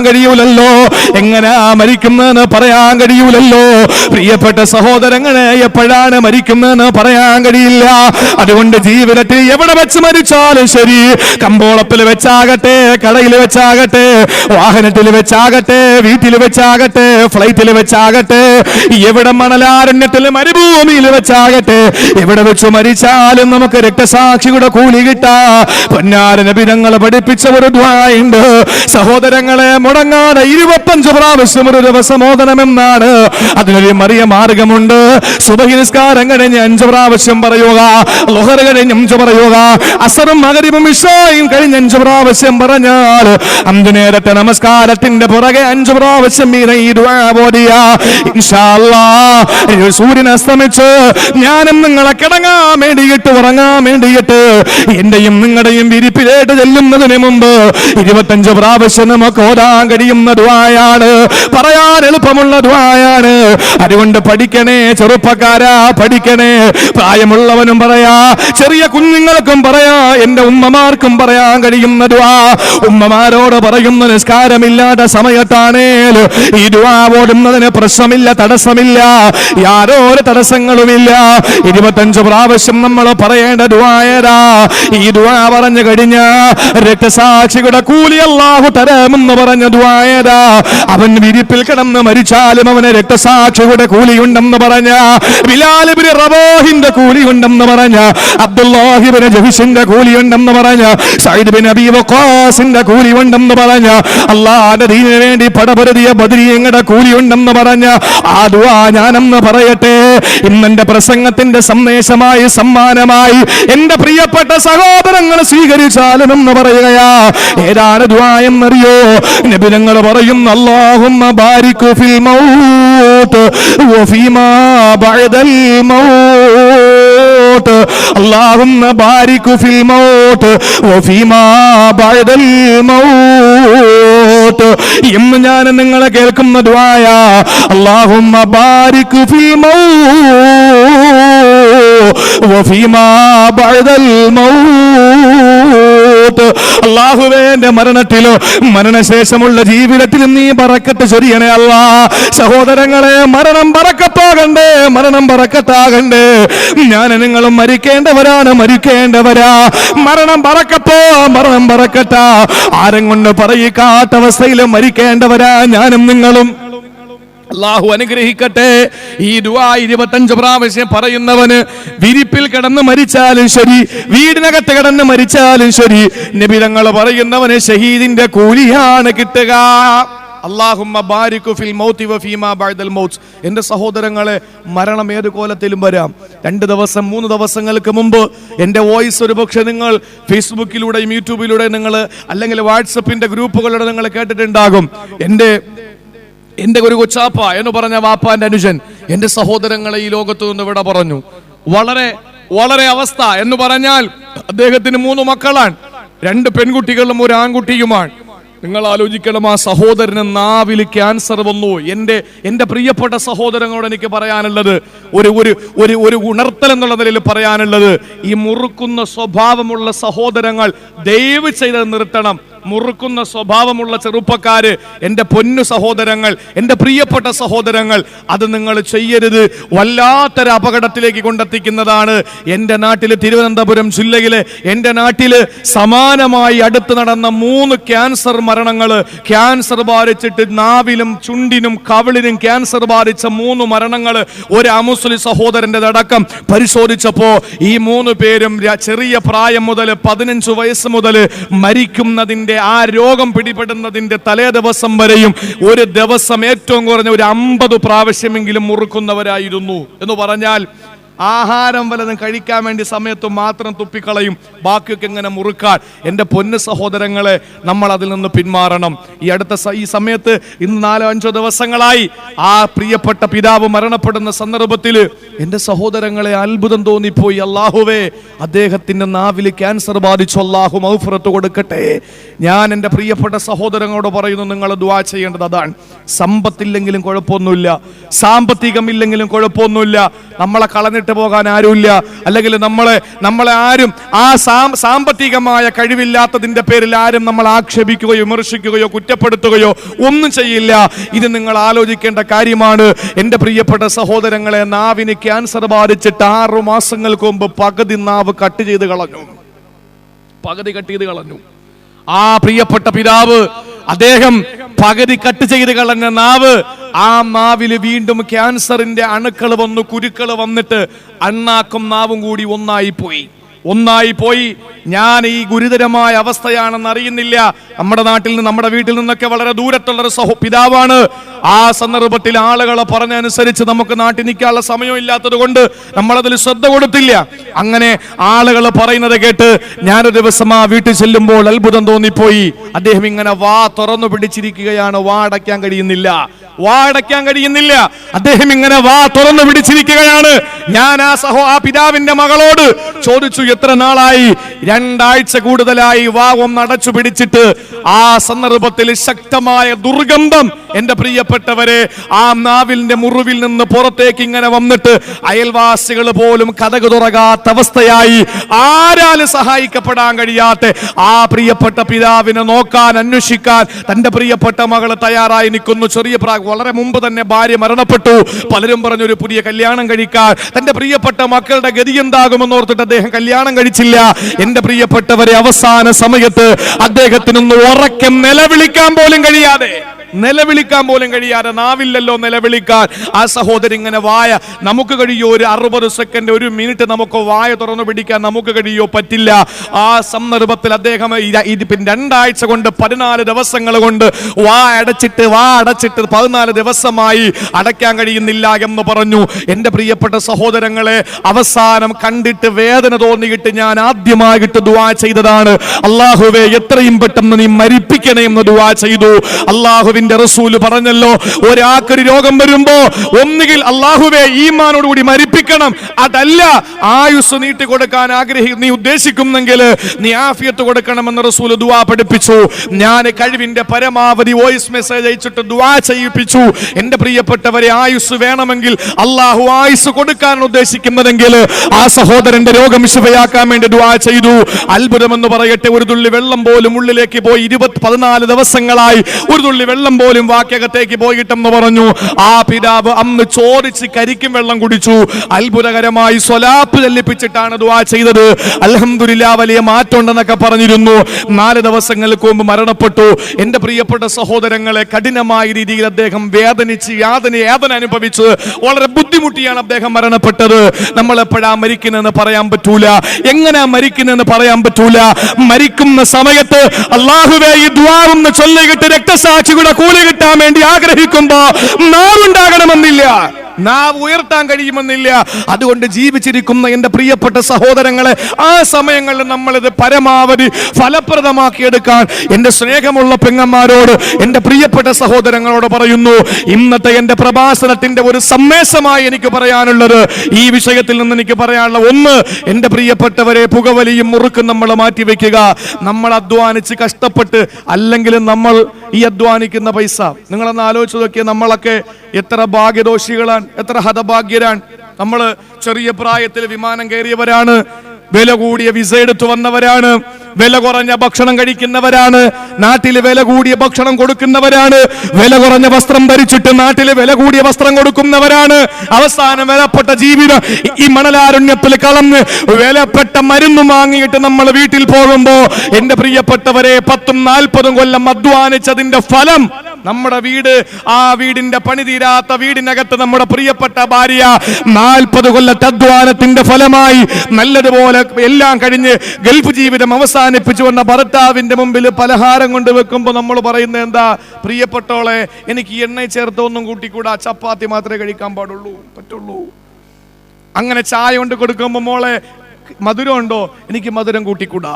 ഉച്ച സമയത്ത് ഭക്ഷണം കൊടുക്കുമ്പോൾ ഉപ്പ് ചേർത്തിട്ടുണ്ടോ? എനിക്ക് ഉപ്പ് കൂട്ടിക്കൂടാ. പിന്നെന്താ? ആകെ കഴിക്കാൻ പറ്റുന്ന കുബൂസ് പച്ചവെള്ളത്തിൽ മുക്കിയിട്ട് അത് കഴിക്കാൻ വേണ്ടി മാത്രമേ നമുക്ക് വിധിയുള്ളൂ. ഇത്രയും നാൾ 40 കൊല്ലം അധ്വാനിച്ചിട്ട് നമുക്ക് വല്ലത് യോഗ്യ അത് സുഖിക്കാനും ആസ്വദിക്കാനുള്ള ഭാഗ്യം ഉണ്ടായോ? ഇല്ല. ഇതാ മലയാളി, ഇതാണ് പ്രവാസി, ഇതാണ് ഗൾഫുകാരൻ. അല്ല, ഗൾഫുകാരൻ എന്ന് പറയുമ്പോ ഇങ്ങനെ പിടിച്ച് കുലുക്കിയിട്ട് ദീനാറും ദിർഹമും പറക്കൊണ്ട് പോകുന്നവനല്ല. അങ്ങനെയാണ് പലരും കരുതി വെച്ചിരിക്കുന്നത്. ഏതൊരു തീരുമാനമെടുക്കുമ്പോഴും ഓടി വരുന്നത് എന്റെ പ്രിയപ്പെട്ടവരെ ഗൾഫുകാരന്റെ വീട്ടിലാണ്, അല്ലേ? ഗൾഫുകാരന്റെ വീട്ടിൽ വരുന്നു. ഇത് ഗൾഫ് നാട്ടിൽ വന്നിട്ട് ഞാൻ പ്രസംഗിക്കുന്നതല്ല എന്റെ പ്രിയപ്പെട്ടവരെ. പരമാവധി ഞാൻ ഗൾഫുകാരന്റെ വേദനകൾ പറഞ്ഞിട്ടുണ്ട്. പലപ്പോഴും ഞാൻ അബുദാബിയിലും അതുപോലെ ഖത്തറിലൊക്കെ പ്രസംഗിക്കാൻ പോകുമ്പോ ചെറുപ്പക്കാരനെ വിളിച്ചിട്ട് പോകാറുണ്ട്. എന്നെ കൊണ്ടുപോയിട്ട് റൂം ഒന്ന് കാണിച്ചു തരും. ഒരു റൂമിനകത്ത്, ചെറിയ റൂമിനകത്ത് നടുക്കൊരു ബാത്റൂം. ആ സ്ഥലത്ത് ഈ പാവപ്പെട്ട സഹോദരങ്ങൾ ഒരു റൂമിൽ കിടക്കുന്നവർ 12 പേരാണ്. ഒരു കട്ടിലിൽ 12 പേരാണ്. എങ്ങനാ? 4 കട്ടിലായിട്ട് 12 പേര്, 3 തട്ടായിട്ടൊരു കട്ടില്. എന്റെ സഹോദരങ്ങളെ, അങ്ങനെ 12 പേര് കിടക്കുന്നു. ഈ കഷ്ടപ്പെടുന്ന പാവപ്പെട്ട സഹോദരങ്ങൾക്ക് അവസാനം ഒന്ന് സുഖിച്ച് തന്റെ വീടിനകത്ത് കിടന്ന് മലർന്ന് കിടന്നിട്ടൊന്ന് കഴിക്കാനുള്ള വിധിയില്ലാതെ പോകുന്നു. പക്ഷെ നമുക്കെന്താണ് നേട്ടം? എന്റെ പ്രിയപ്പെട്ടവരെ, നമ്മുടെ ഈ പ്രവർത്തനങ്ങളൊക്കെ സദഖയുടെ കൂലിയാണ്. നമ്മുടെ ഓരോ ശ്വാസത്തിനും വിലയുണ്ട്. ഈ ഗൾഫ് നാടുകളിൽ വന്ന് പണിയെടുക്കുന്ന എൻ്റെ പ്രിയപ്പെട്ട സഹോദരങ്ങളുടെ ഓരോ സെക്കൻഡിലും വിലപ്പെട്ടതാണ്. നിങ്ങളുടെ ദുആകളെല്ലാം സ്വീകരിക്കുന്നതാണ്. നിങ്ങളുടെ പവർ നിങ്ങൾക്ക് അറിയാത്തത് കൊണ്ടാണ്. അതുകൊണ്ടാണ് ഇതുപോലുള്ള പണ്ഡിതന്മാര് ഈ പരിപാടികളൊക്കെ സംഘടിപ്പിച്ചിട്ട് നിങ്ങളുടെ മഹത്വം നിങ്ങളുടെ മുമ്പിൽ പറയുന്നത്.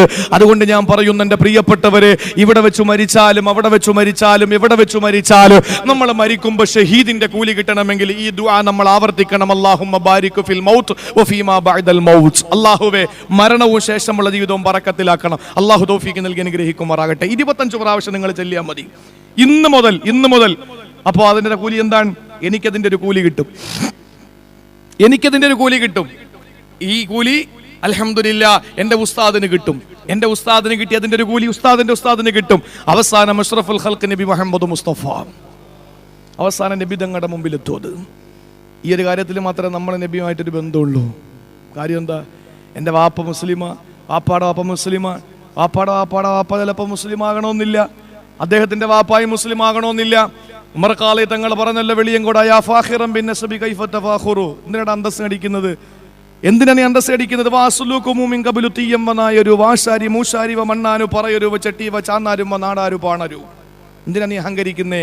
എൻ്റെ വാപ്പായ എടുത്ത് നോക്കിയാൽ പാണരായിരിക്കും, ചെട്ടിയാരായിരിക്കും, ചാമനായിരിക്കും, നാടാനായിരിക്കും, നായരായിരിക്കും, ക്ഷുദ്രനായിരിക്കും, ആശാരിയായിരിക്കും, ഇല്ലേ? പക്ഷെ ഇരിക്കുന്ന സയ്യിദുമാരുടെ വാപ്പ എടുത്ത് നോക്കിയാൽ മുസ്ലിമാണ്, അവരുടെ വാപ്പ മുസ്ലിമാണ്, അവരുടെ വാപ്പ മുസ്ലിമാണ്, അവരുടെ വാപ്പ മുസ്ലിമാ. അവസാനം അത് ചെന്നെത്തുന്നത് ആദരവായ പ്രവാചകൻ നബി മുഹമ്മദ് മുസ്തഫ. അതാണ് സയ്യിദുമാരും ആലിമീങ്ങളും തമ്മിലുള്ള വ്യത്യാസം. നമ്മുടെ ഇൽമിന്റെ വഴിയിൽ നിന്നെത്തു, അവരുടെ കുടുംബ പരമ്പര രക്തം ചെന്നെത്തുകയാണ്. അല്ലാഹു തആല സയ്യിദുമാരെ ആദരിക്കാനും അംഗീകരിക്കാനും ബഹുമാനിക്കാനും നമുക്ക് തൗഫീക്ക് നൽകി അനുഗ്രഹിക്കുമാറാകട്ടെ. അഹങ്കരിക്കണമെങ്കിൽ പാണക്കാട് തങ്ങളന്മാർ അഹങ്കരിക്കണം, ഉണ്ട് അഹങ്കരിക്കാൻ. അവരൊരു കാര്യം പറഞ്ഞാൽ കേരളത്തിന്റെ ജനത ചലിക്കൂല. അത് രാഷ്ട്രീയം നോക്കിയിട്ടല്ല, എന്റെ പ്രിയപ്പെട്ട സഹോദരങ്ങളെ, അവസാനത്തതും ആദ്യത്തെ വാക്കും കൊടപ്പനക്ക് തറവാട്ടിന്റെ വാക്കാണ്.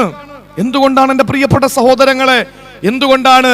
അള്ളാഹുവിന്റെ റസൂലിന്റെ പരമ്പരയെ സ്നേഹിച്ച് പാരമ്പര്യമുള്ള കേരളത്തിന്റെ പൊന്നുമക്കൾ പണ്ഡിതന്മാരുടെ നിർദ്ദേശങ്ങൾ മാനിക്കുന്നവരാണ്. അതുകൊണ്ട് ഞാൻ പറയുന്നു എൻ്റെ പ്രിയപ്പെട്ട സഹോദരങ്ങളെ, നമുക്ക് ജീവിതത്തിൽ ചെയ്തു തീർക്കാൻ കഴിയുന്നത് പരസ്പരമുള്ള ബന്ധങ്ങളാണ്. അതുകൊണ്ടാണ് ഞാൻ പറഞ്ഞത് ഇവിടെ വരുന്നതിന് സനഫ്, പിന്നെ നമ്മുടെ സനഫ് എന്നല്ലേ, സനഫ് റഹ്മാൻ അല്ലേ, സനാഫ്. അതിന് മുമ്പ് ഞാൻ 2-3 ദിവസത്തിന് മുമ്പ് എൻ്റെ അടുത്ത് വിളിച്ചിട്ട് പറഞ്ഞു, ഒരു വോയിസ് ഇടാൻ പറഞ്ഞു, വരുന്നു എന്ന് പറഞ്ഞിട്ട്. ഞാൻ പറഞ്ഞ ഒറ്റ കാര്യമാണ്, ദുആ ചെയ്ത് പിരിയാം. അതാണ്. 2 പേര് തമ്മിൽ മുസാഫർ ചെയ്യുമ്പോൾ 20 വിരലിനിടയിലൂടെ പാപങ്ങൾ താഴോട്ട് വീഴാൻ ചില്ലറ കാര്യമല്ല. മുഖത്ത് നോക്കിയിട്ടൊന്ന് പുഞ്ചിരിക്കുമ്പോൾ അത് സ്വതക്കയാണ്, ചില്ലറ കാര്യമല്ല. നമ്മളിപ്പോൾ നോക്കിയിരുന്നിട്ട് നമ്മൾ ഒന്ന് കാണുമ്പോൾ ഒന്ന് ചിരിച്ചിട്ട് പോകുന്നു, സ്വതക്കയുടെ കൂലിയും കൊണ്ടാ പോകുന്നേ. നമ്മൾ പരസ്പരം ഒന്ന് മുസാഫാത്ത് ചെയ്തു, അതിൻ്റെ ഇടയിലൊന്നും വെക്കണമെന്നൊന്നുമില്ല, മുസാഫാത്ത് ചെയ്തു. ആ ചെയ്യുന്നതിന് എൻ്റെ പ്രിയപ്പെട്ടവരെ ചെയ്തിട്ട് കൈ അങ്ങെടുക്കുമ്പോൾ 20 വിരലിൻ്റെ ഇടയിലൂടെ പാപത്തിന്റെ കറകൾ ഇങ്ങനെ താഴോട്ട് വീഴുകയാണ്. ഇത് നിലവിൽ നമുക്ക് കാണാൻ പറ്റുമായിരുന്നെങ്കിൽ എന്ത് ചെയ്യും? നമ്മൾ വിശ്വസിക്കും. നമുക്കിപ്പോഴും വിശ്വാസമില്ല. പണ്ട് 5 രൂപയ്ക്ക് 2 ലക്ഷം രൂപയ്ക്ക് ഒരു കാറ് കൊടുക്കുന്നൊരു വാർത്ത അറിഞ്ഞു. 2 ലക്ഷം രൂപയ്ക്ക് ഒരു കാറ് കൊടുക്കുന്നുള്ള വാർത്ത അറിഞ്ഞു. അങ്ങനെ ആളുകളൊക്കെ ആഗ്രഹം, 2 ലക്ഷം രൂപയുടെ കാറ് വാങ്ങിച്ചിരുന്നെങ്കിൽ കൊള്ളാം. ഒരു പാവപ്പെട്ടവന് ഭാര്യയുടെ കെട്ടുതാലിയും പണയം വെച്ച് അതുപോലെ തന്നെ ഉള്ള പൈസയൊക്കെ കടം മറിച്ചിട്ട് 2 ലക്ഷം രൂപയുടെ കാറ് വാങ്ങാൻ വേണ്ടി ഷോറൂമിൽ ചെന്ന് എല്ലാം ബില്ല് പേ ചെയ്യാൻ വേണ്ടിയിട്ട് എല്ലാ കാര്യങ്ങളൊക്കെ ഫില്ല് ചെയ്ത് അവസാനം ബില്ല് പേ ചെയ്യാൻ വേണ്ടി നോക്കുമ്പോൾ 1,99,999 രൂപയേ ഉള്ളൂ. 1,99,995 രൂപയേ ഉള്ളൂ. എത്ര രൂപയുടെ കുറവ്? 1,99,995 രൂപ ഉണ്ട്. എത്ര രൂപയുടെ കുറവ്? 5 രൂപയുടെ കുറവ്. അയാൾ പറഞ്ഞ് വണ്ടി തരൂല. നമ്മളാണെങ്കിൽ കൈ കിടക്കുന്ന വാച്ചോ പോക്കറ്റ് കിടക്കുന്ന മൊബൈൽ എടുത്ത് കൊടുത്തിട്ട് നമ്മൾ കൊണ്ടുപോകും. അവസാനം ഇയാൾ പറഞ്ഞു, ഞാൻ 2 ലക്ഷം ഉണ്ടെന്ന് പറഞ്ഞ് കൊണ്ടുവന്നതാ, കാറില്ലാതെ വീട്ടിൽ കയറാൻ പറ്റില്ല, കാരണം ഭാര്യയുടെ താലി പോലും തന്നു വിട്ടിരിക്കുകയാണ്, ഒരുങ്ങി നിൽക്കുകയാണ് കറങ്ങാൻ പോകാൻ വേണ്ടിയിട്ട്, എന്താ ചെയ്യുക? ആ സമയത്ത് അയാൾ പറഞ്ഞു, അന്ന് നമുക്കതൊന്നും അറിയേണ്ട കാര്യമില്ല, പൈസ തന്നാലും വണ്ടി തരാം. ഇയാൾ ആരോടെങ്കിലും ചോദിക്കാൻ വേണ്ടി പുറത്തിറങ്ങുമ്പോൾ ആരും പരിചയമില്ല. ആ സമയത്ത് ഷോറൂമിന്റെ നേരെ മുന്നിൽ നോക്കിയപ്പോൾ ഒരു ഭിക്ഷപാത്രം കൊണ്ട് ഭിക്ഷക്കാരൻ ഇങ്ങനെ ഇരിക്കാൻ, ഭിക്ഷാടനം നടത്തിയിരിക്കുന്ന ഒരു സഹോദരനെ കണ്ടു. അവൻ്റെ അടുത്ത് നിന്നിട്ട് ചോദിച്ചു, ആരുമില്ല ചോദിച്ചു, ഒരു 5 രൂപ കടം തരുമോ എന്ന് ചോദിച്ചു. ഈ പിച്ചക്കാരൻ യവനെങ്ങനെ അടിമുടി നോക്കി. കാരണം ഇന്ന് വരെ ആരും അങ്ങോട്ട് ചോദിച്ചിട്ടില്ല, ഇങ്ങോട്ട് കൊടുത്തിട്ടേ ഉള്ളൂ. 5 രൂപ കടം ചോദിക്കാൻ. ആ സമയത്ത് അവൻ അത്ഭുതം തോന്നിയിട്ട് പിച്ചക്കാരൻ ചോദിച്ചു, എന്തിനാ നിനക്ക് 5 രൂപ? അപ്പൊ അവൻ വേറെ കൂടുതലൊന്നും പറഞ്ഞില്ല. അവൻ പറഞ്ഞു, ഒരു കാറ് വാങ്ങാനാന്ന് പറഞ്ഞു. ഒരു കാറ് വാങ്ങാനാ, ഒരു 5 രൂപ തരാൻ പറഞ്ഞു. അപ്പൊ അവന്റെ പാത്രത്തിൽ നിന്ന് 10 രൂപ എണ്ണി എടുത്തിട്ട് അവന്റെ കൈ കൊടുത്തിട്ട് പറഞ്ഞു, ഒന്ന് നീ വാങ്ങിക്കോ, വരുമ്പോ ഒന്നുകൂടെ എനിക്കൂടെ വാങ്ങിച്ചോണ്ട് വരാനാ. ഈ ഒരു അവസ്ഥയാണ് നമുക്കുള്ളത്. നമ്മുടെ കയ്യിൽ കൂടെ കൊഴിഞ്ഞു പോകുന്നുണ്ടോ എന്ന് നോക്കും. മറ്റേ കാര്യം നമുക്കറിയില്ല. പിച്ചക്കാരന്റെ 5 രൂപയുടെ വണ്ടി പോലെയാണ് നമ്മുടെ ചിന്ത. അല്ലാതെ അതിനപ്പുറത്തേക്ക് ചിന്തിക്കാൻ നമ്മളെ കൊണ്ട് കഴിയുന്നില്ല. എന്റെ പ്രിയപ്പെട്ട സഹോദരങ്ങളെ, നമുക്ക് കഴിയണം. അകക്കണ്ണ് വേണം, അകക്കണ്ണ് വേണം. നമുക്ക് ആ ഒരു കണ്ണ് വേണം. അങ്ങനെയുള്ള സൂഫിയാക്കളായ പണ്ഡിതന്മാര്, എന്റെ പ്രിയപ്പെട്ടവരെ, അവര് ആ ജീവിതം അവര് ധന്യമാക്കി അവര് സന്തോഷത്തോടെ കഴിയുന്നവരാണ്. അതിൻ്റെതായ സൂക്ഷ്മത അവരുടെ ജീവിതത്തിൽ പാലിച്ചിട്ടുണ്ട്. കണ്ണിയത്ത് ഉസ്താദിന്റെ ചരിത്രം പരിശോധിച്ചു നോക്കുമ്പോ ഒളിവെടുത്തുകൊണ്ടിരിക്കുമ്പോഴാണ് ഹൗലിലേക്ക് 50 പൈസ വീണുപോയി. 50 പൈസ ഹൗലിനകത്ത് വീണു. കണ്ണിയത്ത് റഈസുൽ മുഹഖഖീൻ, കണ്ണിയത്ത് ഉസ്താദിന്റെ പോക്കറ്റിൽ 50 പൈസ ഹൗലിനകത്ത് വീണപ്പോ അടുത്തൂടെ പോയ മോനെ വിളിച്ചിട്ട് പറഞ്ഞു, മോനെ 50 പൈസ വീണു എടുത്തു തരാൻ പറഞ്ഞു. അവൻ ചാടി ഇറങ്ങി. കിട്ടിയൊരു അവസരമല്ലേ ഹൗലി ചാടാൻ. ഒരൊറ്റ ചാട്ടം. 50 പൈസ എടുത്ത് കൊടുക്കുമ്പോൾ അവന്റെ മനസ്സിലൊരു ചിന്ത, മുസ്ലിയാക്കന്മാർക്ക് ഇത്രയും നക്കിത്തനുണ്ടാ. 50 പൈസ എടുത്ത് കയ്യിൽ കൊടുത്തപ്പോ ഉസ്താദ് മറ്റേ പോക്കറ്റിൽ നിന്ന് 3 രൂപ എടുത്തിട്ട് അവന് കൂലി കൊടുത്തു. യവൻ ചോദിച്ചു, ഉസ്താദ് നിങ്ങൾക്ക് എന്ത് പറ്റി? ഇതങ്ങൾക്ക് പോട്ടെ, അള്ളാന്റെ പള്ളിയിലല്ലേ കിടത്തെന്ന് വിചാരിച്ചിട്ട് നിങ്ങൾക്ക് 2 രൂപ പോക്കറ്റ് കിടക്കൂല, ഇതിപ്പോ നിങ്ങൾ എന്താ ചെയ്തതെന്ന് ചോദിച്ചു. ആ സമയത്താണ് റഈസുൽ മുഹഖഖീൻ കണ്ണിയത്ത് ഉസ്താദ് പറഞ്ഞു, പൊന്നുമോനെ, ഈ 50 പൈസ നാളെ അള്ള എന്ത് ചെയ്തു എന്ന് ചോദിച്ചാൽ എനിക്ക് പറയാൻ പറ്റുമോ അള്ളാന്റെ പള്ളിയുടെ ഹൗലിൽ ഉപേക്ഷിച്ചെന്ന്? ഇല്ല, എനിക്കത് പറയാൻ പറ്റൂല. പിന്നെ നിനക്ക് തന്ന 3 രൂപ നിന്റെ ജോലിയുടെ കൂലിയാണ്. ഇങ്ങനെ സൂക്ഷ്മതയുള്ള പണ്ഡിതന്മാരുണ്ടായിരുന്നു, സൂക്ഷ്മതയോടെ ജീവിച്ചവരായിരുന്നു. എന്റെ പ്രിയപ്പെട്ട സഹോദരങ്ങളെ, ഈ അടുത്ത സമയത്ത് ഈ ലോകത്തോട് വിട പറഞ്ഞു പോയ ഉലമാക്കളുടെ ശോഭയെന്ന് വിളിക്കുന്ന സയ്യിദുൽ ഉലമാ ചെറുശ്ശേരി ഉസ്താദ്, എന്റെ പ്രിയപ്പെട്ടവരെ, ബഹുമാനായ എന്റെ പ്രിയ സുഹൃത്ത് ശിഹാബ് സാഹിബിനോട് പറഞ്ഞു, അവസാനം എന്റെ വീട്ടിൽ വന്ന് എനിക്ക് ഇപ്പോഴും എന്റെ കണ്ണിൽ നിന്നും മറയുന്നില്ല എന്ന് പറഞ്ഞു. ശരിയാണ് പ്രിയപ്പെട്ടവരെ, മരണത്തിന്റെ ആ സമയത്ത് എനിക്ക് ഓടിയെത്താൻ കഴിയാത്തൊരവസ്ഥയിൽ ഒരു സ്ഥലത്തായി പോയതിന്റെ പേരിൽ പിറ്റേ ദിവസം ചെമ്മാടിനടുത്തുള്ള കൊടിഞ്ഞി എന്ന് പറയുന്ന ഒരു പ്രദേശത്തൊരു വാള് കഴിഞ്ഞിട്ട് ഞാൻ പാതിരാത്രി 12 മണി കഴിഞ്ഞപ്പോൾ ആ മഖാമിന്റെ മുമ്പിൽ ചെന്നു. ആരുമില്ല, ആരവങ്ങളില്ല, ഒന്നുമില്ല. 10-15 മുതഅല്ലിമീങ്ങൾ ഇരുന്ന് പരിശുദ്ധ ഖുർആൻ, തങ്ങളെ ഖുർആൻ പഠിപ്പിച്ച അധ്യാപകന്റെ മുമ്പിൽ ഇരുന്ന് അധ്യാപകന് വേണ്ടി ഖുർആൻ ഓതിക്കൊണ്ടിരിക്കുന്നു. അതിന്റെ ചാരത്ത് ചെന്നൊരു യാസീൻ ഓതി ദുആ ചെയ്തപ്പോ ഒരു നിർവൃതിയായിരുന്നു പ്രിയപ്പെട്ടവരെ. കാരണം ആ കിടക്കുന്ന മഹാനാരാണ്? റഈസുൽ ഉലമാ കണ്ണിയത്ത് ഉസ്താദ്. ഹലാല് മാത്രം കഴിച്ചിട്ടുള്ള പണ്ഡിതനാണ്. ഒരു നയാ പൈസയുടെ ഹറാം പള്ളേ പോയിട്ടില്ല. റഈസുൽ ഉലമാ കണ്ണിയത്ത് ഉസ്താദ് ഒരു ഹറാമിന്റെ ഭക്ഷണം കഴിച്ചിട്ടില്ല. പക്ഷേ നാട്ടിൽ വരുമ്പോൾ അത്രയും ചോദിക്കും. ചെറുശ്ശേരി ഉസ്താദിനെ വിളിച്ചിട്ട് പറയും, ചായ ഉണ്ടാക്കി, ഞാൻ അങ്ങോട്ട് വരികയാണ്. റഈസുൽ ഉലമാ മുഹഖഖീൻ, റഈസുൽ മുഹഖഖീൻ കണ്ണിയത്ത് ഉസ്താദ് ഹറാമായ ഒന്നും കഴിച്ചിട്ടില്ല. അങ്ങനെ ഇരിക്കവേ നാട്ടിലെത്തുമ്പോ ചെറുശ്ശേരി ഉസ്താദിനെ വിളിച്ചിട്ട് പറയും, വീട്ടിൽ വല്ലതും ഉണ്ടാക്കി, ഞാൻ അങ്ങോട്ട് വരിക. അതിന്റെ അർത്ഥം എന്താ? ഉസ്താദിന്റെ ഭക്ഷണത്തിൽ ഹലാലേ ഉള്ളൂ എന്ന് ബോധ്യമല്ലേ? എന്റെ പ്രിയപ്പെട്ടവരെ, നമ്മുടെ ജീവിതത്തിലോ നമ്മുടെ വീട്ടിലോ ഈ ചെറിയ നമ്മുടെയൊക്കെ ഈ എയർപോർട്ടിലും അതുപോലെ തന്നെ മറ്റെവിടെയെങ്കിലുമൊക്കെ നമ്മൾ ഒളിവെടുത്തിട്ട് എയർപോർട്ടിലൊക്കെയാണുള്ള സൗകര്യമുള്ളത്, കണ്ടിട്ടില്ലേ? എയർപോർട്ടിലൊക്കെ നമുക്കുണ്ട് ബാഗൊക്കെ സൂക്ഷിക്കാൻ വേണ്ടി ഒരു സ്ഥലമുണ്ട്. അവിടെ കൊണ്ടുവച്ചിട്ട് നമ്മൾ ബാത്റൂമിൽ കയറി നിന്നും ഇരുന്നൊക്കെ നമ്മൾ ചെയ്യും. അങ്ങനെ മൂത്രം ഒഴിച്ചിട്ട് പുറത്തിറങ്ങി കൈയൊക്കെ കഴുകിയിട്ട് നമ്മളവിടെ ടിഷ്യൂ പേപ്പർ വെച്ചിരിക്കും. ഇത് അള്ളാന്റെ ടിഷ്യൂ പേപ്പർ അല്ലേ? പടച്ചോന്റെ ടിഷ്യൂ. അതിന് കണക്ക് കൊടുക്കണ്ടല്ലോ. നമ്മൾ ഈ അണ്ണാച്ചി പാല് ഇറക്കും പോലെയാ പിടിക്കുന്നത്. ഇങ്ങനെ പിടിക്കാൻ, ഇങ്ങനെ അങ്ങോട്ട് പിടിക്കാൻ, എന്നിട്ട് തള്ള വിരൽ മുതൽ ഉച്ചി വരെ നമ്മൾ തുടക്കുകയാണ്, ഇല്ലേ? അതേസമയം വീട്ടിലാണെങ്കിലോ ആരെങ്കിലും വന്നാലും പകുതി കീറിയിട്ട് കൊടുക്കുകയാണ്. ഒരെണ്ണം എടുത്തിട്ട് ചില കടകളിൽ കണ്ടിട്ടില്ലേ, എല്ലായിടത്തും അടിയിലാ വെച്ചിരിക്കുന്നത്. ചോദിക്കുമ്പോ ഒരെണ്ണം എടുത്ത് ഇങ്ങനെ നുള്ളി എടുത്തിട്ട് ഇങ്ങനെ കൊടുക്കും. ചില കടകളിലും, നമ്മുടെ കേരളത്തിലെ കടകളിലാണ് കൊടുക്കുക. രണ്ടാമതൊന്നുകൂടെ, ഇത് ഒരു വിരൽ തുടയ്ക്കാനേ ഉള്ളൂ. രണ്ടാമതാണെങ്കിലോ മാതൃഭൂമി പത്രം കീറി, അതിന് കൊള്ളൂലത്, അതിനതേ കൊള്ളൂ. മാതൃഭൂമി പത്രം കീറി വെച്ചിട്ടുണ്ട്, അതെടുത്ത് ഇങ്ങനെ അങ്ങോട്ട് കൊടുക്കാൻ, ബാക്കി തുടച്ചോളാൻ.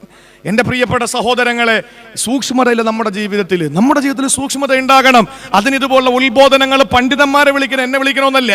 എന്റെ പ്രിയപ്പെട്ട സഹോദരങ്ങളെ, ഉലമാക്കളെ വിളിച്ചിരുത്തിയിട്ട് അവരിൽ നിന്ന് നിർദ്ദേശങ്ങൾ മനസ്സിലാക്കിയിട്ട് നമ്മൾ പഠിക്കണം. പഠിച്ചിട്ട് ജീവിതത്തിൽ പ്രാവർത്തികമാക്കാൻ നമ്മൾ തയ്യാറാകണം. അള്ളാഹു തൗഫീക്ക് നൽകി അനുഗ്രഹിക്കുമാറാവട്ടെ. ഇനി എന്റെ സഹോദരിമാര് വളരെ നേരത്തെ വന്നിരുന്നവരാ, അവർക്ക് അമല് ചെയ്യാൻ പറഞ്ഞിട്ടുണ്ടെങ്കിൽ പോലും എന്റെ പ്രിയപ്പെട്ട പെങ്ങന്മാരോട് ഞാൻ പറയുന്നു, നിങ്ങൾ നിങ്ങൾക്ക് അമൽ ചെയ്യാൻ, നിങ്ങൾക്ക് രക്തസാക്ഷികളുടെ കൂലി കിട്ടാൻ ഒരു അമല് ഞാൻ പറഞ്ഞു തരാം. ആദരവായ പ്രവാചകന്റെ മുമ്പിൽ ഒരുവറ്റ സഹാബത്തിന്റെ പ്രിയപ്പെട്ട ഭാര്യമാര് വരികയാ. അവര് കടന്നു വന്നിട്ട് നബിയോട് പറയുകയാ, യാ റസൂലല്ലാഹ് ജിഹാദ് കതബല്ലാഹു അലർ റിജാൽ. ഈ യുദ്ധം എന്ന് പറയുന്ന പുരുഷന്മാരുടെ കുത്തകയല്ല നബിയേ, പുരുഷന്മാർക്ക് മാത്രമല്ലേ നിർബന്ധമുള്ളൂ. ഞങ്ങൾ സ്ത്രീ സമൂഹങ്ങളാണ്. ഞങ്ങളാ അവർക്ക് ചൂടുവെള്ളം കൊടുക്കുന്നത്, ഞങ്ങളാ അവർക്ക് ഭക്ഷണം പാചകം ചെയ്ത് കൊടുക്കുന്നത്, ഞങ്ങളാ അവർക്ക് വസ്ത്രം അലക്കി കൊടുക്കുന്നത്, ഞങ്ങളാ അവിടെ കയ്യിൽ വാളെടുത്ത് കൊടുക്കുന്നത്, ഞങ്ങളാ അവിടെ കയ്യിൽ പരിചയെടുത്ത് കൊടുക്കുന്നത്.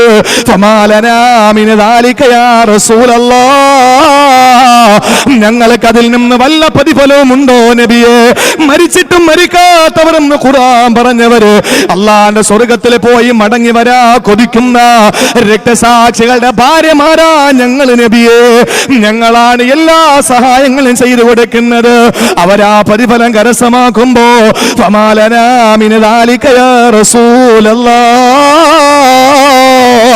ഞങ്ങൾക്ക് അതിൽ നിന്ന് വല്ല പ്രതിഫലവും ഉണ്ടോ എന്ന് ചോദിക്കുമ്പോ 1400 വർഷങ്ങൾക്ക് മുമ്പ് എന്റെ പ്രിയപ്പെട്ട പെങ്ങന്മാരെ മുത്തുനബി പറഞ്ഞതെന്താണ്? ഇന്ന് കണ്ടില്ലേ ഹൈക്കോടതിയുടെ ജഡ്ജി പോലെ കമാൽ പാഷ പോലെ പറഞ്ഞതെന്താണ്? ഒരു പെണ്ണിന് 4 ഒരു ഭർത്താവിന് 4 ഭാര്യമാരാകാമെങ്കിൽ എന്തേ ഒരു പെണ്ണിന് 4 ഭർത്താക്കന്മാരായിക്കൂടാ? എനിക്ക് വിനീതമായി കമാൽ പാഷയോട് പറയാനുള്ളത്, ഐതിഹ്യത്തിലെ പാഞ്ചാലിയുടെ കഥ പഠിക്കണേ എന്നാണ്. പാഞ്ചാലിയുടെ കഥ പഠിക്കണം, അപ്പോഴേ അറിയും എന്താ കുഴപ്പമൊന്ന്. പാഞ്ചാലിക്ക് 5 ഭർത്താക്കന്മാര്, പഞ്ചപാണ്ഡവന്മാർ. ഈ പഞ്ചപാണ്ഡവന്മാര് കല്യാണം കഴിച്ചു എന്നാ പറയുന്നത്. ഒരൊറ്റ ഡിമാൻഡാണ് പാഞ്ചാലി വെച്ചത്. എന്താണെന്നറിയോ?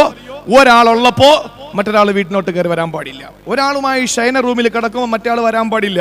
നമ്മൾക്ക് ഒന്ന് സങ്കല്പിച്ചു നോക്കി എൻ്റെ പ്രിയപ്പെട്ടവരെ, ഒരാൾക്ക് 4 ഭാര്യമാരുണ്ടെങ്കിൽ ഒരാൾക്ക് അതിന് അനിവാര്യതയുണ്ട്. ഞാൻ ഈ വിഷയത്തിന് മുമ്പ് കൊടുത്തതാണ്. ഇല്ലെങ്കിൽ ബഹുഭാര്യത്വവും ബഹുഭർത്തൃത്വം എന്നും പറഞ്ഞു കൊടുക്കണമെന്നായിരുന്നു. വിശാലമായിട്ട് ബഹുഭാര്യത്വത്തിന്റെ അനിവാര്യത എന്താണ്, ബഹുഭർത്തൃത്വത്തിന്റെ കുഴപ്പം എന്താണ്, അത് പഠിക്കണം. നമ്മൾ ആവശ്യമാണ്, നമ്മൾ മനസ്സിലാക്കേണ്ടതാണ്. എൻ്റെ പ്രിയപ്പെട്ട സഹോദരങ്ങളെ, ബഹുഭാര്യത്വം ബഹുഭർത്തൃത്വം നമ്മൾ മനസ്സിലാക്കേണ്ട വിഷയമാണ്. അള്ളാഹു തൗഫീഖ് നൽകുമെങ്കിൽ ഇൻഷാ അല്ലാഹ് കബീർ ബാക്ക ഇതിനെപ്പറ്റി പറയുമെന്നാണ് സംഘാടകർ പറഞ്ഞത്. ഞാൻ പറയുന്നു എൻ്റെ പ്രിയപ്പെട്ട സഹോദരങ്ങളെ, ഒരു പെണ്ണിന് 4 ഭർത്താക്കന്മാരുണ്ടെങ്കിലുള്ള അവസ്ഥ എന്താണ്? എന്തവസ്ഥയാണ്? ഇപ്പൊ എൻ്റെ ഈ ഒരു ഗ്ലാസ് വെള്ളം 4 ഗ്ലാസ് എടുത്ത് വെച്ചിട്ട് ഞാൻ ഈ ഗ്ലാസ്സിൽ നിന്ന് 4 ഗ്ലാസ്സിലോട്ട് വെള്ളം ഒഴിക്കാൻ, മനസ്സിലാകുന്ന ഭാഷയിൽ പറഞ്ഞാൽ, കുറെ നേരം കഴിഞ്ഞിട്ട് ബഹുമാനപ്പെട്ട തങ്ങൾ പറഞ്ഞു, നിങ്ങൾ ഒഴിച്ച വെള്ളങ്ങൾ എടുത്തോണ്ട് പോകാൻ പറഞ്ഞു. എനിക്ക് ധൈര്യമായിട്ട് ആരുടെ അഭിപ്രായം ചോദിക്കണ്ട, 4 ഗ്ലാസ്സിൽ നിന്നും ഒരു ഗ്ലാസ്സിലോട്ട് ഒഴിച്ചിട്ട് എൻ്റെ വെള്ളം എടുത്തുകൊണ്ട് പോകാം. പൊക്കിയൂടെ? പോകാം. അതേസമയം ഞങ്ങൾ 4 പേർക്ക് തന്നിട്ടുള്ള ഗ്ലാസ്സിൽ ഇരുന്ന വെള്ളം ഒരു വലിയ പാത്രത്തിൽ കൊണ്ടൊഴിച്ചു. തങ്ങൾ കുറച്ച് കഴിഞ്ഞിട്ട് പറഞ്ഞു, 4 പേര് ഒഴിച്ച വെള്ളം 4 പേര് എടുത്തുകൊണ്ട് പോകാൻ പറഞ്ഞാൽ അതെടുക്കാൻ പറ്റുമോ? എടുക്കാൻ പറ്റില്ല. അതെടുക്കാൻ പറ്റില്ല. ഒരാളുടെ കയ്യിരിക്കുന്ന വെള്ളം 4 പാത്രത്തിൽ ഒഴിച്ചാൽ തിരിച്ചയാൾക്ക് എടുക്കാം. അയാൾക്ക് ഉറപ്പുണ്ട് ഈ 4 എൻ്റെതാണ് എന്ന്. എന്നാൽ 4 ഗ്ലാസ്സിരിക്കുന്ന പാത്രത്തിരിക്കുന്ന വെള്ളം ഒരു പാത്രത്തിൽ കൊണ്ടൊഴിച്ചാൽ പിന്നീട് അതിനെ തരം തിരിച്ചെടുക്കാൻ പറ്റില്ല. എന്ന് പറഞ്ഞാൽ എൻ്റെ പ്രിയപ്പെട്ടവരെ, 4 ഭർത്താക്കന്മാരുണ്ടെങ്കിൽ ഒരു കുഞ്ഞുണ്ടായ ഇതിൻ്റെ അച്ഛനാരാണെന്ന് എങ്ങനെ മനസ്സിലാക്കാൻ കഴിയും? എങ്ങനെ മനസ്സിലാക്കാൻ കഴിയും? ബുദ്ധി വേണ്ടേ പ്രിയപ്പെട്ടവരെ? അതിന് പാഞ്ചാലിയുടെ കഥ പഠിക്കണം. പഞ്ചപാണ്ഡവന്മാരുടെ ആ പഞ്ചപാണ്ഡവന്മാരോട് ഈ ഭാര്യ പാഞ്ചാലി പറഞ്ഞത്, നിങ്ങൾ ഒരാൾ ശയന റൂമിൽ കിടക്കുമ്പോൾ മറ്റേ ആൾ വരാൻ പാടില്ല എന്ന 2.5 മാസം വീതം വീതിച്ചു കൊടുത്തെന്നാണ് ഐതിഹ്യങ്ങൾ കാണാൻ കഴിയുന്നത്. 2.5 മാസം വീതം വീതിച്ചു കൊടുത്തു. അങ്ങനെ ഒരു ദിവസം യുധിഷ്ഠിരനുമൊത്ത് പാഞ്ചാലി ശയന റൂമിൽ കിടക്കുമ്പോൾ അർജുനൻ അറിയാതെ കയറി വന്നു. കുഴഞ്ഞില്ലേ? അർജുനൻ കയറി വന്നപ്പോ യുധിഷ്ഠിരനും പാഞ്ചാലിയും തമ്മിൽ ശയന റൂമിലാണ്. ആ സമയത്ത് പാഞ്ചാലി ചാടി എണീറ്റിട്ട് പറഞ്ഞു, നീ ഡിമാൻഡ് തെറ്റിച്ചിരിക്കുകയാണ്, നിബന്ധന തെറ്റിച്ചിരിക്കുകയാണ്.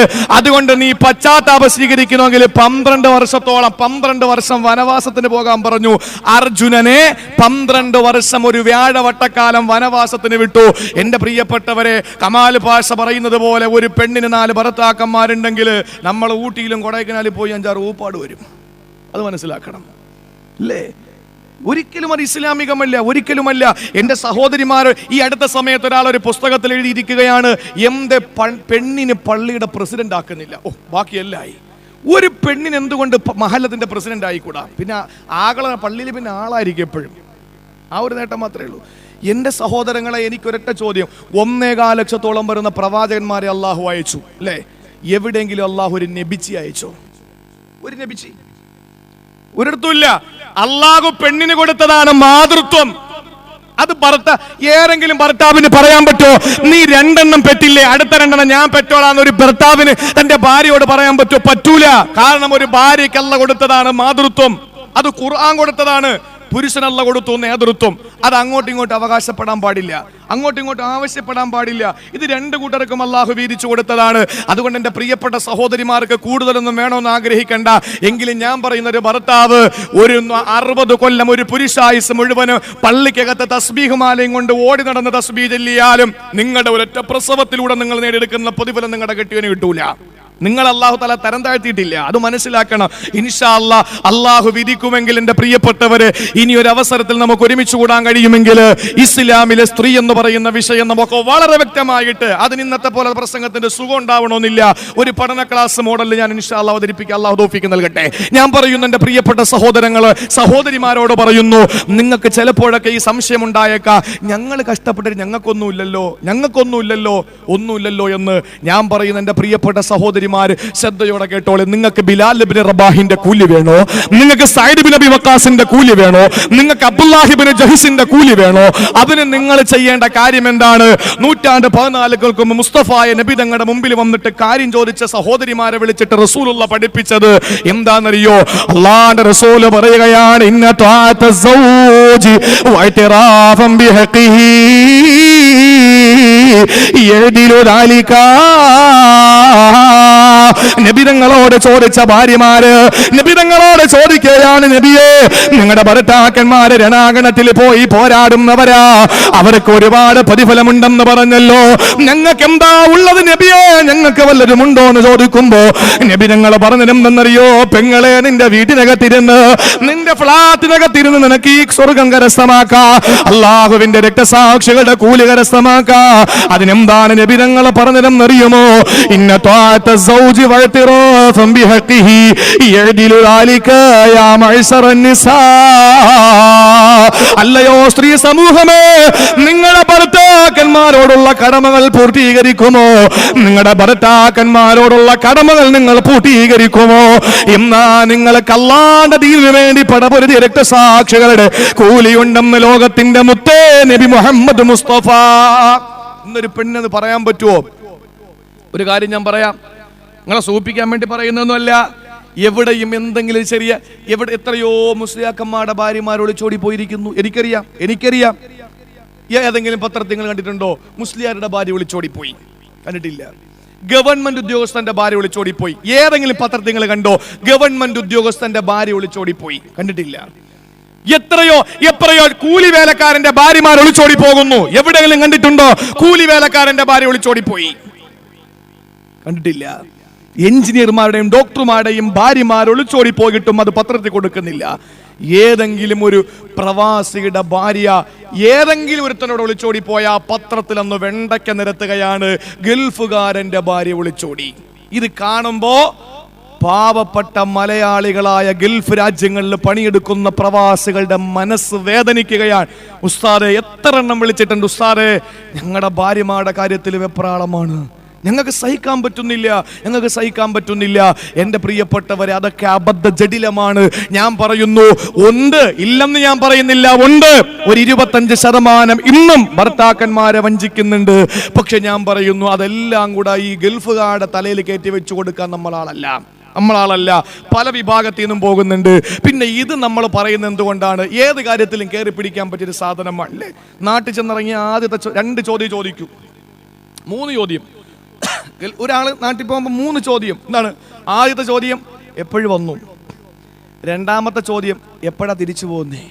മൂന്നാമത്തെ ചോദ്യം, വലുതൊക്കെ കൊണ്ടുവന്നോ? 3 ചോദ്യം. ഇതിനപ്പുറം സുഖമാണോ, നിന്റെ രോഗം എന്തായി, അതൊന്നും ഒരു ചോദ്യമില്ല, ഒന്നും ചോദിക്കൂല.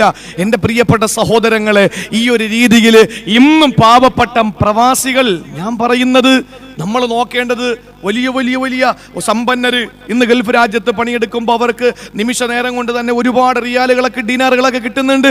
അവർ മാത്രമല്ലല്ലോ ഈ പ്രവാസി എന്ന് പറയുന്നത്. 10,000 രൂപ ഉസ്താദ് എനിക്കൊരു നാട്ടിലെ 10,000 രൂപ കിട്ടിയാൽ മതി, ഞാൻ ഇവിടെ നിന്നാൽ ശരിയാവൂല എന്ന് പറഞ്ഞ് ഗൾഫിൽ വന്ന എത്രയോ പേര് എനിക്ക് ഓർമ്മയുണ്ട്. ഞാൻ പറയുന്നു, എൻ്റെ പ്രിയപ്പെട്ട സഹോദരങ്ങളെ, അവരുടെ പ്രിയപ്പെട്ട ഭാര്യമാര് എല്ലാവരും അവരുടെ ഭർത്താക്കന്മാരെ വഞ്ചിക്കുന്നു എന്നല്ല. ഈ അടുത്ത സമയത്ത് എന്നോട് പറഞ്ഞു, ഉസ്താദെ എനിക്ക് എൻ്റെ ഗൾഫുകാരൻ്റെ ഭാര്യ മാത്രമല്ല, ഗൾഫുകാരന് മാത്രമല്ല പേടി, ഞങ്ങൾക്കും പേടിയാ. എന്താന്ന് വെച്ചോ പറയാണ്, കൂടെ കിടക്കുന്ന ഭർത്താവിനെ വെട്ടി 9 കഷ്ണമാക്കി പ്ലാസ്റ്റിക് കവറിനകത്താക്കിയിട്ട് ഓട്ടോയും പിടിച്ച് ഓടയിൽ വലിച്ചെറിഞ്ഞിട്ട് ഓടിപ്പോയ പെണ്ണിന്റെ കഥ ഓർത്തപ്പോ അല്ലാഹ് ഉസ്താദെ സമാധാനം ഇല്ല. ഒരു 7 തവണയെങ്കിലും അലാറം വെച്ചിട്ടാണ് കിടക്കുന്നത്. കാരണം ഇവൾ എന്താ ചെയ്യുന്നതെന്ന് അറിയാൻ വേണ്ടിയിട്ട്. വെട്ടി നുറുക്കി കളഞ്ഞാൽ തീർന്നില്ലേ? അലാറം വെച്ചിട്ടാ കിടക്കുക. ഇടയ്ക്കിടയ്ക്ക് വേണം നോക്കി അവൾ എന്ത് ചെയ്യുന്നു, കയ്യിൽ കട്ടിയല്ലോ ഉണ്ടോ നോക്കാൻ. അതുകൊണ്ട് ഗൾഫുകാരല്ല പേടിക്കേണ്ടത്, നാട്ടിൽ കിടക്കുന്നവരാണ്. നാട്ടിൽ കിടക്കുന്നവരെ ഞാൻ എൻ്റെ സഹോദരിമാരെ ആക്ഷേപിക്കൂല. ഞാൻ കാര്യം എന്താണ്, ഒരുപക്ഷെ കഴിഞ്ഞ വർഷം വരെ ഞാൻ ആക്ഷേപിച്ചിട്ടുണ്ട്, വിമർശിച്ചിട്ടുണ്ട് പല കാര്യങ്ങളിലും. ഇപ്പോ കഴിഞ്ഞ ഏതാനും മാസങ്ങളായി സ്വലാത്തിന്റെ ഒരു ഗ്രൂപ്പ് തുടങ്ങി. ഒരു വലിയൊരു പണ്ഡിതൻ സ്വലാത്തിന്റെ ഗ്രൂപ്പ് തുടങ്ങിയിട്ട് അതിന്റെ ഉപഗ്രൂപ്പുകളായി സഹോദരിമാരെ ചേർക്കണമെന്ന് പറഞ്ഞ് സഹോദരിമാരും മാത്രമുള്ള ഗ്രൂപ്പുകൾ, ചില സഹോദരങ്ങളുടെ ഭാര്യമാർ അഡ്മിനായി കൊണ്ടൊരു ഗ്രൂപ്പ് തുടങ്ങി. അങ്ങനെ അതിന്റെ കണക്ക് വേണമെന്ന് ഞാൻ എൻ്റെ ജുമാ പ്രസംഗത്തിൽ പറഞ്ഞു. അങ്ങനെ പിറ്റേ ആഴ്ച കഴിഞ്ഞ റബീഉൽ അവ്വൽ മാസത്തിന്റെ അവസാനത്തെ ആഴ്ച ഒരാഴ്ച 7 ദിവസം കൊണ്ട് 70 സഹോദരിമാരുള്ള ഒരു ഗ്രൂപ്പിൽ നിന്ന് സ്വലാത്തിന്റെ കണക്ക് കണ്ടിട്ട് ഞാൻ ഞെട്ടിപ്പോയി.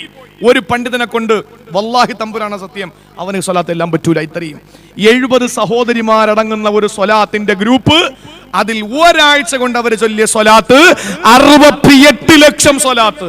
68 ലക്ഷം സ്വലാത്ത്.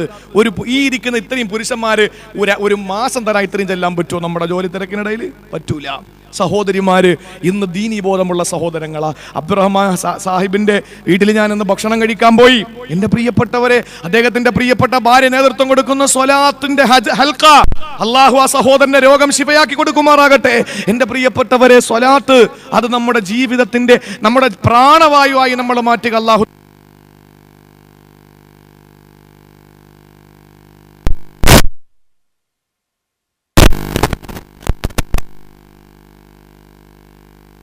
അതിന്റെ പ്രതിഫലം കൊടുക്കട്ടെ. മൂന്നാമതായി എന്റെ പ്രിയപ്പെട്ട നിർത്തുകയാണ്, മൂന്നാമതായി എന്റെ കച്ചവടക്കാരോടാ പറയേണ്ടത്. കച്ചവടക്കാരാണല്ലോ എന്റെ മുമ്പിലിരിക്കുന്ന പലരും കച്ചവടക്കാരാണല്ലോ. സ്വർണ്ണ കച്ചവടമാകട്ടെ, തടി കച്ചവടമാകട്ടെ, തുണി കച്ചവടമാകട്ടെ, ഏത് കച്ചവടമായിരുന്നാലും ശരി, വസ്തു കച്ചവടമാകട്ടെ, വണ്ടി കച്ചവടമാകട്ടെ, ഏത് കച്ചവടം ചെയ്താൽ അല്ലാഹുവിന്റെ റസൂല് പറയുകയാ, കച്ചവടം ചെയ്യുന്ന കച്ചവടക്കാരാ, അല്ലാഹുവിന്റെ ദീനിനു വേണ്ടിയിട്ട് അരുണന്റെ കിരണമേറ്റുകൊണ്ട് മണൽത്തരികളെ താപം കൊണ്ട് വിറയ്ക്കുമ്പോ അതിന് നടുവിലൂടെ ചോരയിൽ കുളിച്ചു കിടന്ന് പെടഞ്ഞ് ഈ ലോകത്തോട് വിട പറഞ്ഞു പോയ രക്തസാക്ഷികളുടെ കൂലി ഒട്ടും കുറയാതെ അള്ളാഹു നിങ്ങൾക്ക് തരുന്നതാണ്. നിങ്ങൾ നല്ല ശീതീകരിച്ച AC റൂമിനകത്തിരുന്ന് ദീനാറുകള്, ദിർഹമുകള്, റിയാലുകള് നിങ്ങളുടെ മേശയുടെ വലിപ്പ് വലിച്ചിട്ട് നിങ്ങൾ അതിലേക്ക് വാങ്ങി എണ്ണിയിടുമ്പോ നിങ്ങൾക്ക് അല്ലാഹുവിന്റെ ദീനിനു വേണ്ടി പടപൊരുതിയ രക്തസാക്ഷികളുടെ കൂലി അല്ല തരുന്നതാണ്. അവര് പിടിച്ചതോ വാളാണ്, നിങ്ങൾ പിടിച്ചതോ ദീനാറുകളാണ്. എന്നാൽ എന്റെ പ്രിയപ്പെട്ടവരെ, അവർ നിന്നതോ മണലാരുണ്യത്തിലാണ്, നിങ്ങളോ ശീതീകരിച്ച റൂമിലാണ്. അവര് പട്ടിണി കിടന്നെങ്കിൽ നിങ്ങൾ സുഭിക്ഷമായ ഭക്ഷണം കഴിക്കുന്നു. അവർക്ക് വസ്ത്രമില്ലെങ്കിൽ നിങ്ങൾക്ക് നല്ല വസ്ത്രമുണ്ട്. എന്നാലും നിങ്ങൾക്ക് അവരുടെ കൂലി തരാമെന്ന് നബി തങ്ങൾ പറഞ്ഞിരുന്നത്. അല്ലാഹുവിന്റെ റസൂല് പറയുകയാണ്, അത്താജിറു സ്വദൂഖ് കൽമുജാഹിദി ഫീ സബീലില്ലാഹ്. അല്ലാഹുവിന്റെ ദീനിനു വേണ്ടി പടപൊരുതിയവനെ പോലെ കച്ചവടക്കാരാ നിനക്ക് മാറണോ? അതിന് ചെയ്യേണ്ട കാര്യം എന്തെന്നറിയോ? അത്താജിറു സ്വദൂഖ്, സത്യസന്ധമായ കച്ചവടം.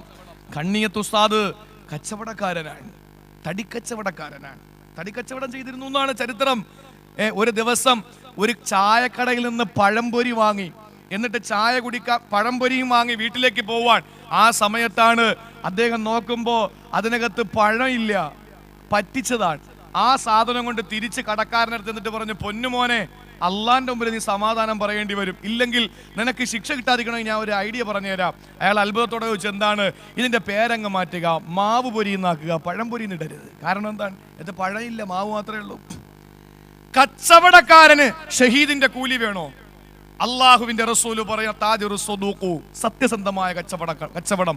അള്ളാഹു തൗഫീഖ് നൽകട്ടെ.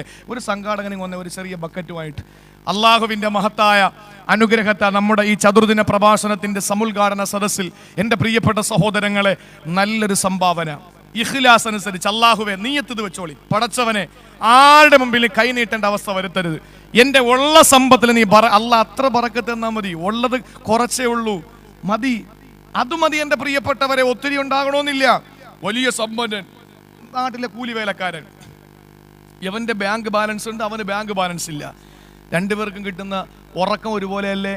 തൊണ്ടയ്ക്ക് താഴെ ഇറങ്ങുമ്പോൾ രണ്ടുപേർക്കും ഒരേപോലത്തെ രുചിയല്ലേ? രണ്ടുപേരും ഒരുപോലെയല്ലേ കുടിക്കുന്നത്? ഒക്കെ അതുപോലെയാണ്. എങ്കിലും എൻ്റെ പ്രിയപ്പെട്ട സഹോദരങ്ങളെ, ആ സന്ദർഭത്തിൽ ഈ പണക്കാരൻ എന്താണ്, കുറച്ച് ബാങ്ക് ബാലൻസ് ഉണ്ട്, കറൻസി ബാങ്കിലുണ്ട്. വല്ല നേട്ടമുണ്ടോ? അതുകൊണ്ട് ഒന്നുമില്ല. അപ്പൊ നമുക്ക് ഉള്ളത് ബറക്കത്തുണ്ടായാൽ മതി. ഇൻഷാ അല്ലാഹ് അറിയാലെടുത്തില്ല. എൻ്റെ പ്രിയപ്പെട്ട ദീനാറല്ലേ, നമ്മുടെ ദിർഹമല്ലേ, ദീനാർ. ഇൻഷാ അല്ലാഹ് ഉള്ളത് നല്ല ഇഖ്ലാസോട് കൂടി ഇട്ടൊന്ന് കൊണ്ടുചോ. എല്ലാ ഭാഗങ്ങളിലും പോകണം ഇൻഷാ അല്ലാഹ്. ആരെങ്കിലും ഏതെങ്കിലും ഒരു സഹോദരൻ ഒന്ന് തുടക്കം കുറിച്ചിട്ട് ഇൻഷാ അല്ലാഹ് ബറക്കത്തായിട്ട് ഈ സദസ്സിന്റെ ഈ പങ്കെടുത്ത എല്ലാവരും ഉള്ളത് എത്രയാണോ നിങ്ങളുടെ കയ്യിൽ കഴിയുന്നത്, ഇത് നല്ല ചെലവുണ്ട്, ഇതിനൊക്കെ ഭീമമായ തുക ചെലവുണ്ട്. ഇൻഷാ അല്ലാഹ് നമുക്ക് ഇൽമിന്റെ മജ്‌ലിസ് ഒരിക്കലും നഷ്ടമാവൂല, ഒരിക്കലും നമുക്ക് നഷ്ടമല്ല. ഇൻഷാ അല്ലാഹ് നല്ല മനസ്സോടെ ഇഖ്ലാസ് അനുസരിച്ച് അല്ലാഹു തൗഫീഖ് നൽകട്ടെ. ഒരാളും ഒഴിയരുത് ഇൻഷാ അല്ലാഹ്. എനിക്ക് ഇത്രേ ഉള്ളൂ ഉസ്താദേ, അൽഹംദുലില്ലാ, അത് മതി. പക്ഷെ ആരും ഒഴിയരുത്. ഇന്ന് കടകയിലേക്ക് നമ്മൾ കയറുമ്പോഴും ഭക്ഷണം കഴിക്കാൻ കയറുമ്പോൾ നമ്മൾ ടിപ്പ് കൊടുക്കുന്നത് 100 രൂപ കുറഞ്ഞ് നമ്മൾ ആരും ടിപ്പ് കൊടുക്കാറില്ല നാട്ടിൽ. അതങ്ങനെയാണ്. നമുക്കെന്താണ്, നമ്മളെ വലിയ വണ്ടിയിലൊക്കെ ചെന്നിറങ്ങിയിട്ട് ടിപ്പ് കൊടുക്കുമ്പോൾ 100 രൂപയിൽ കുറഞ്ഞു കൊടുത്താൽ നമുക്കിതൊരു കുറച്ചിലായിട്ട് തോന്നുന്നു. പക്ഷെ അപ്പോഴും വെള്ളിയാഴ്ച പള്ളിയിൽ ബക്കറ്റ് മുമ്പിൽ വരുമ്പോഴോ നമ്മൾ ഏറ്റവും പുറകിൽ തപ്പാണ് ചില്ലറ ഉണ്ടോന്നോ. ബക്കറ്റിന് പൂരകമാണ് ചില്ലറ ഉണ്ടെങ്കിൽ ബക്കറ്റ് ഉണ്ടെങ്കിൽ ചില്ലറയുണ്ട്. അത് മാറണം. ഇനി നോട്ടാണെങ്കിൽ തന്നെ ഗാന്ധിജിയെ 9 വട്ടം പോസ്റ്റ്മോർട്ടം ചെയ്തതാണ്. ഇനി ഒട്ടിക്കാൻ സ്ഥലം ഉണ്ടാവില്ല, അതെടുത്താൽ നമ്മൾ ഇടുക. നമ്മൾ നല്ലൊരു സംഭാവന, അള്ളാഹു അർഹമായ പ്രതിഫലം നൽകട്ടെ. അള്ളാഹു താല ഈ വലത് കൈ കൊണ്ടിടുന്ന സദഖ അള്ളാഹു താല ആ കൈ കൊണ്ട് അനുഗ്രഹീതമായ സ്വർഗം കരകരമാക്കാനുള്ള തൗഫീഖ് നൽകട്ടെ. പെങ്ങന്മാരുടെ ഭാഗത്തേക്ക് ഇൻഷാ അല്ലാഹ് ഒരു ബക്കറ്റ് കൊടുക്കിന്. അള്ളാഹു അർഹമായ പ്രതിഫലം നൽകട്ടെ. നാളെ കൃത്യം 8:30 മണിക്ക് ഇൻഷാ അല്ലാഹ് നമ്മുടെ ഈ സദസ്സിലെ പ്രഭാഷണം പരിഭ്രാന്തിയോടെ പരലോകത്തേക്ക് എന്ന് പറയുന്ന വിഷയമാണ്. വളരെ സുപ്രധാനമായ വിഷയമാണ്. 3 സ്ഥലത്ത് ആരും നമ്മളെ സഹായിക്കാനില്ലാതെ വരുമ്പോ അവിടെ നമുക്ക് ചങ്കൂട്ടത്തോടെ ഇൻഷാ അല്ലാഹ് നെഞ്ചു വിരിച്ച് നിൽക്കാൻ കഴിയണം. അതിനുള്ള 3 അമലുകൾ നാളെ പറയും. അള്ളാഹു തൗഫീഖ് നൽകട്ടെ. എല്ലാവരും ആ ബക്കറ്റ് നിക്ഷേപിക്കുക. എൻ്റെ പ്രിയപ്പെട്ട സഹോദരങ്ങളെ, അർഹമായ പ്രതിഫലം അള്ളാഹു നൽകട്ടെ. ജീവിതത്തിന്റെ ബുദ്ധിമുട്ടുകൾ, പ്രയാസങ്ങൾ, വേദനകൾ, യാതനകൾ, നൊമ്പരങ്ങൾ അള്ളാഹു മാറ്റി തരട്ടെ. അള്ളാഹുവെ ഇടുന്ന ഓരോ ഹദിയ അവരുടെ ഇഖ്ലാസ് അനുസരിച്ച്, അവരുടെ അതിന്റെ തുക അനുസരിച്ച് അർഹമായ പ്രതിഫലം നീ നൽകണേ തമ്പുരാനെ. ഇൻഷാ അല്ലാഹ് ഒരാളും ഒഴിയരുത്. എല്ലാ ഭാഗങ്ങളിലും അത് എത്തിച്ചു കൊടുക്കുക. അള്ളാഹു തൗഫീഖ് നൽകട്ടെ. ഞാൻ നിർത്താൻ പോവാണ്. ഇനി എൻ്റെ പ്രിയപ്പെട്ട ചെറിയ മക്കളോട് പറയാനുള്ളത്, അള്ളാഹുവിന്റെ റസൂല് പറഞ്ഞു, നിങ്ങൾക്ക് ഷഹീദിന്റെ കൂലി കിട്ടാൻ, രക്തസാക്ഷിയുടെ കൂലി കിട്ടാൻ ഏറ്റവും വലിയൊരു മാർഗമുണ്ട്. ഏതാണ്? അല്ലാഹുവിന്റെ റസൂല് പറയുകയാണ്, അഹ്സിന സുഹബതകുമാ. മാതാപിതാക്കളുണ്ടോ? ആ മാതാപിതാക്കൾക്ക് നിങ്ങൾ ഗുണം ചെയ്യണേ. മാതാപിതാക്കളോട് നിങ്ങൾ കാരുണ്യത്തോടെ സംസാരിക്കണേ. അവിടെ മുഖത്ത് നോക്കിയിട്ട് നിങ്ങൾ വെറുക്കുന്ന കാര്യങ്ങളൊന്നും പറയാൻ പാടില്ല. അല്ലാഹുവിന്റെ റസൂല് പറയുന്ന മാതാപിതാക്കൾക്ക് ഗുണം ചെയ്ത സഹോദരങ്ങളെ, ഗൾഫുകാര് പറയാറുണ്ട്, ഉസ്താദേ ഞങ്ങൾ എന്തെല്ലാം അയച്ചു കൊടുത്താലും ഞങ്ങളുടെ ഉമ്മക്ക് തൃപ്തി വരൂല, ഞങ്ങൾ എന്ത് ചെയ്താലും ഞങ്ങളുടെ വാപ്പാക്ക് തൃപ്തി വരൂല. ഓരോ ഫോൺ എടുക്കുമ്പോൾ കുറ്റം പറയലല്ലാതെ മറ്റൊന്നുമില്ല. സഹോദരങ്ങളെ, അവര് എന്തോ ചെയ്യട്ടെ, അവര് നമ്മളെ കുത്തിക്കൊന്നാൽ, കരിച്ചു കൊന്നാലും, മുക്കിക്കൊന്നാൽ, ഞെക്കിക്കൊന്നാലും നമുക്ക് അവരോടുള്ള കടമ തീരൂല. നമ്മൾ നമ്മുടെ മാതാപിതാക്കളോട് മോശപ്പെട്ടെന്നും പറയാൻ പാടില്ല. അവര് നല്ല പ്രായത്തിൽ നമ്മളെ വേണ്ടാകെന്ന് വെച്ചിരുന്നെങ്കിൽ നമ്മൾ നമ്മുടെ ഭാര്യയെ കാണോ, നമ്മുടെ പൊന്നുമക്കളെ കാണോ, നമ്മൾ സുഖിക്കുമോ, നമ്മൾ രസിക്കുമോ, സല്ലപിക്കുമോ? ഒന്നുമില്ലല്ലോ. നമ്മുടെ പ്രിയപ്പെട്ട മാതാപിതാക്കളാ നമ്മൾ ഈ ലോകത്ത് വരാ കാരണക്കാര്. ഇന്നും എത്രയോ സ്ഥലങ്ങളിലാണ് പ്രിയപ്പെട്ടവരെ പാവപ്പെട്ട മാതാപിതാക്കളെ വൃദ്ധസദനത്തിൽ കൊണ്ടുവന്നാക്കുന്നത്. ഇരിക്കുന്ന പ്രായമുള്ള ആൾക്കാരുടെ അവരുടെ വാപ്പായും ഉമ്മായും ഒന്ന് വൃദ്ധസദനത്തിൽ കിടത്തിയ ചരിത്രമില്ല. പക്ഷേ ഈ ഇരിക്കുന്ന പ്രായത്തിലുള്ളവർ വൃദ്ധസദനത്തിൽ കിടക്കുന്നു. കാര്യം എന്താണെന്നറിയോ? അതിന്റെ 90% കാരണം നമ്മൾ തന്നെയാണ്. കാര്യം എന്താണ്? ചെല്ലുക, നാട്ടിൽ വന്ന് കല്യാണം കഴിഞ്ഞ് ഭാര്യ പ്രസവിച്ച് കഴിയുമ്പോൾ ഒരു 40 ദിവസം അതുവരെ എഴുന്നേക്കാൻ പറ്റൂല. 40ന്റെ അന്ന് കുളിച്ച് റെഡിയായി കഴിഞ്ഞാൽ ഒരൊറ്റ പറക്കലാണ്. ഈ കുഞ്ഞിനെ അപ്പുറത്തപ്പുറത്തെ വീട്ടിൽ ഏൽപ്പിക്കും, പൈസ അയച്ചു കൊടുക്കും മാസാമാസം അല്ലേ. വാപ്പായുമായും അബുദാഫിയിലും അതുപോലെ ദുഫായിലും കയറിപ്പോയി. ഈ പാവപ്പെട്ട കുട്ടിയോ അപ്പുറത്തും ഇപ്പുറത്തും ആൻറ്റിയുടെയും അങ്കിളിൻ്റെയും വീട്ടിൽ നിന്ന് വളരുകയാണ്. പൈസയ്ക്ക് ഒരു കുറവുമില്ല, ഭക്ഷണത്തിന് കുറവൊന്നുമില്ല. പക്ഷെ അവൻ മിടുക്കനുമായിരുന്നു. അവർ പഠിച്ചു വളർന്നു വലുതായി.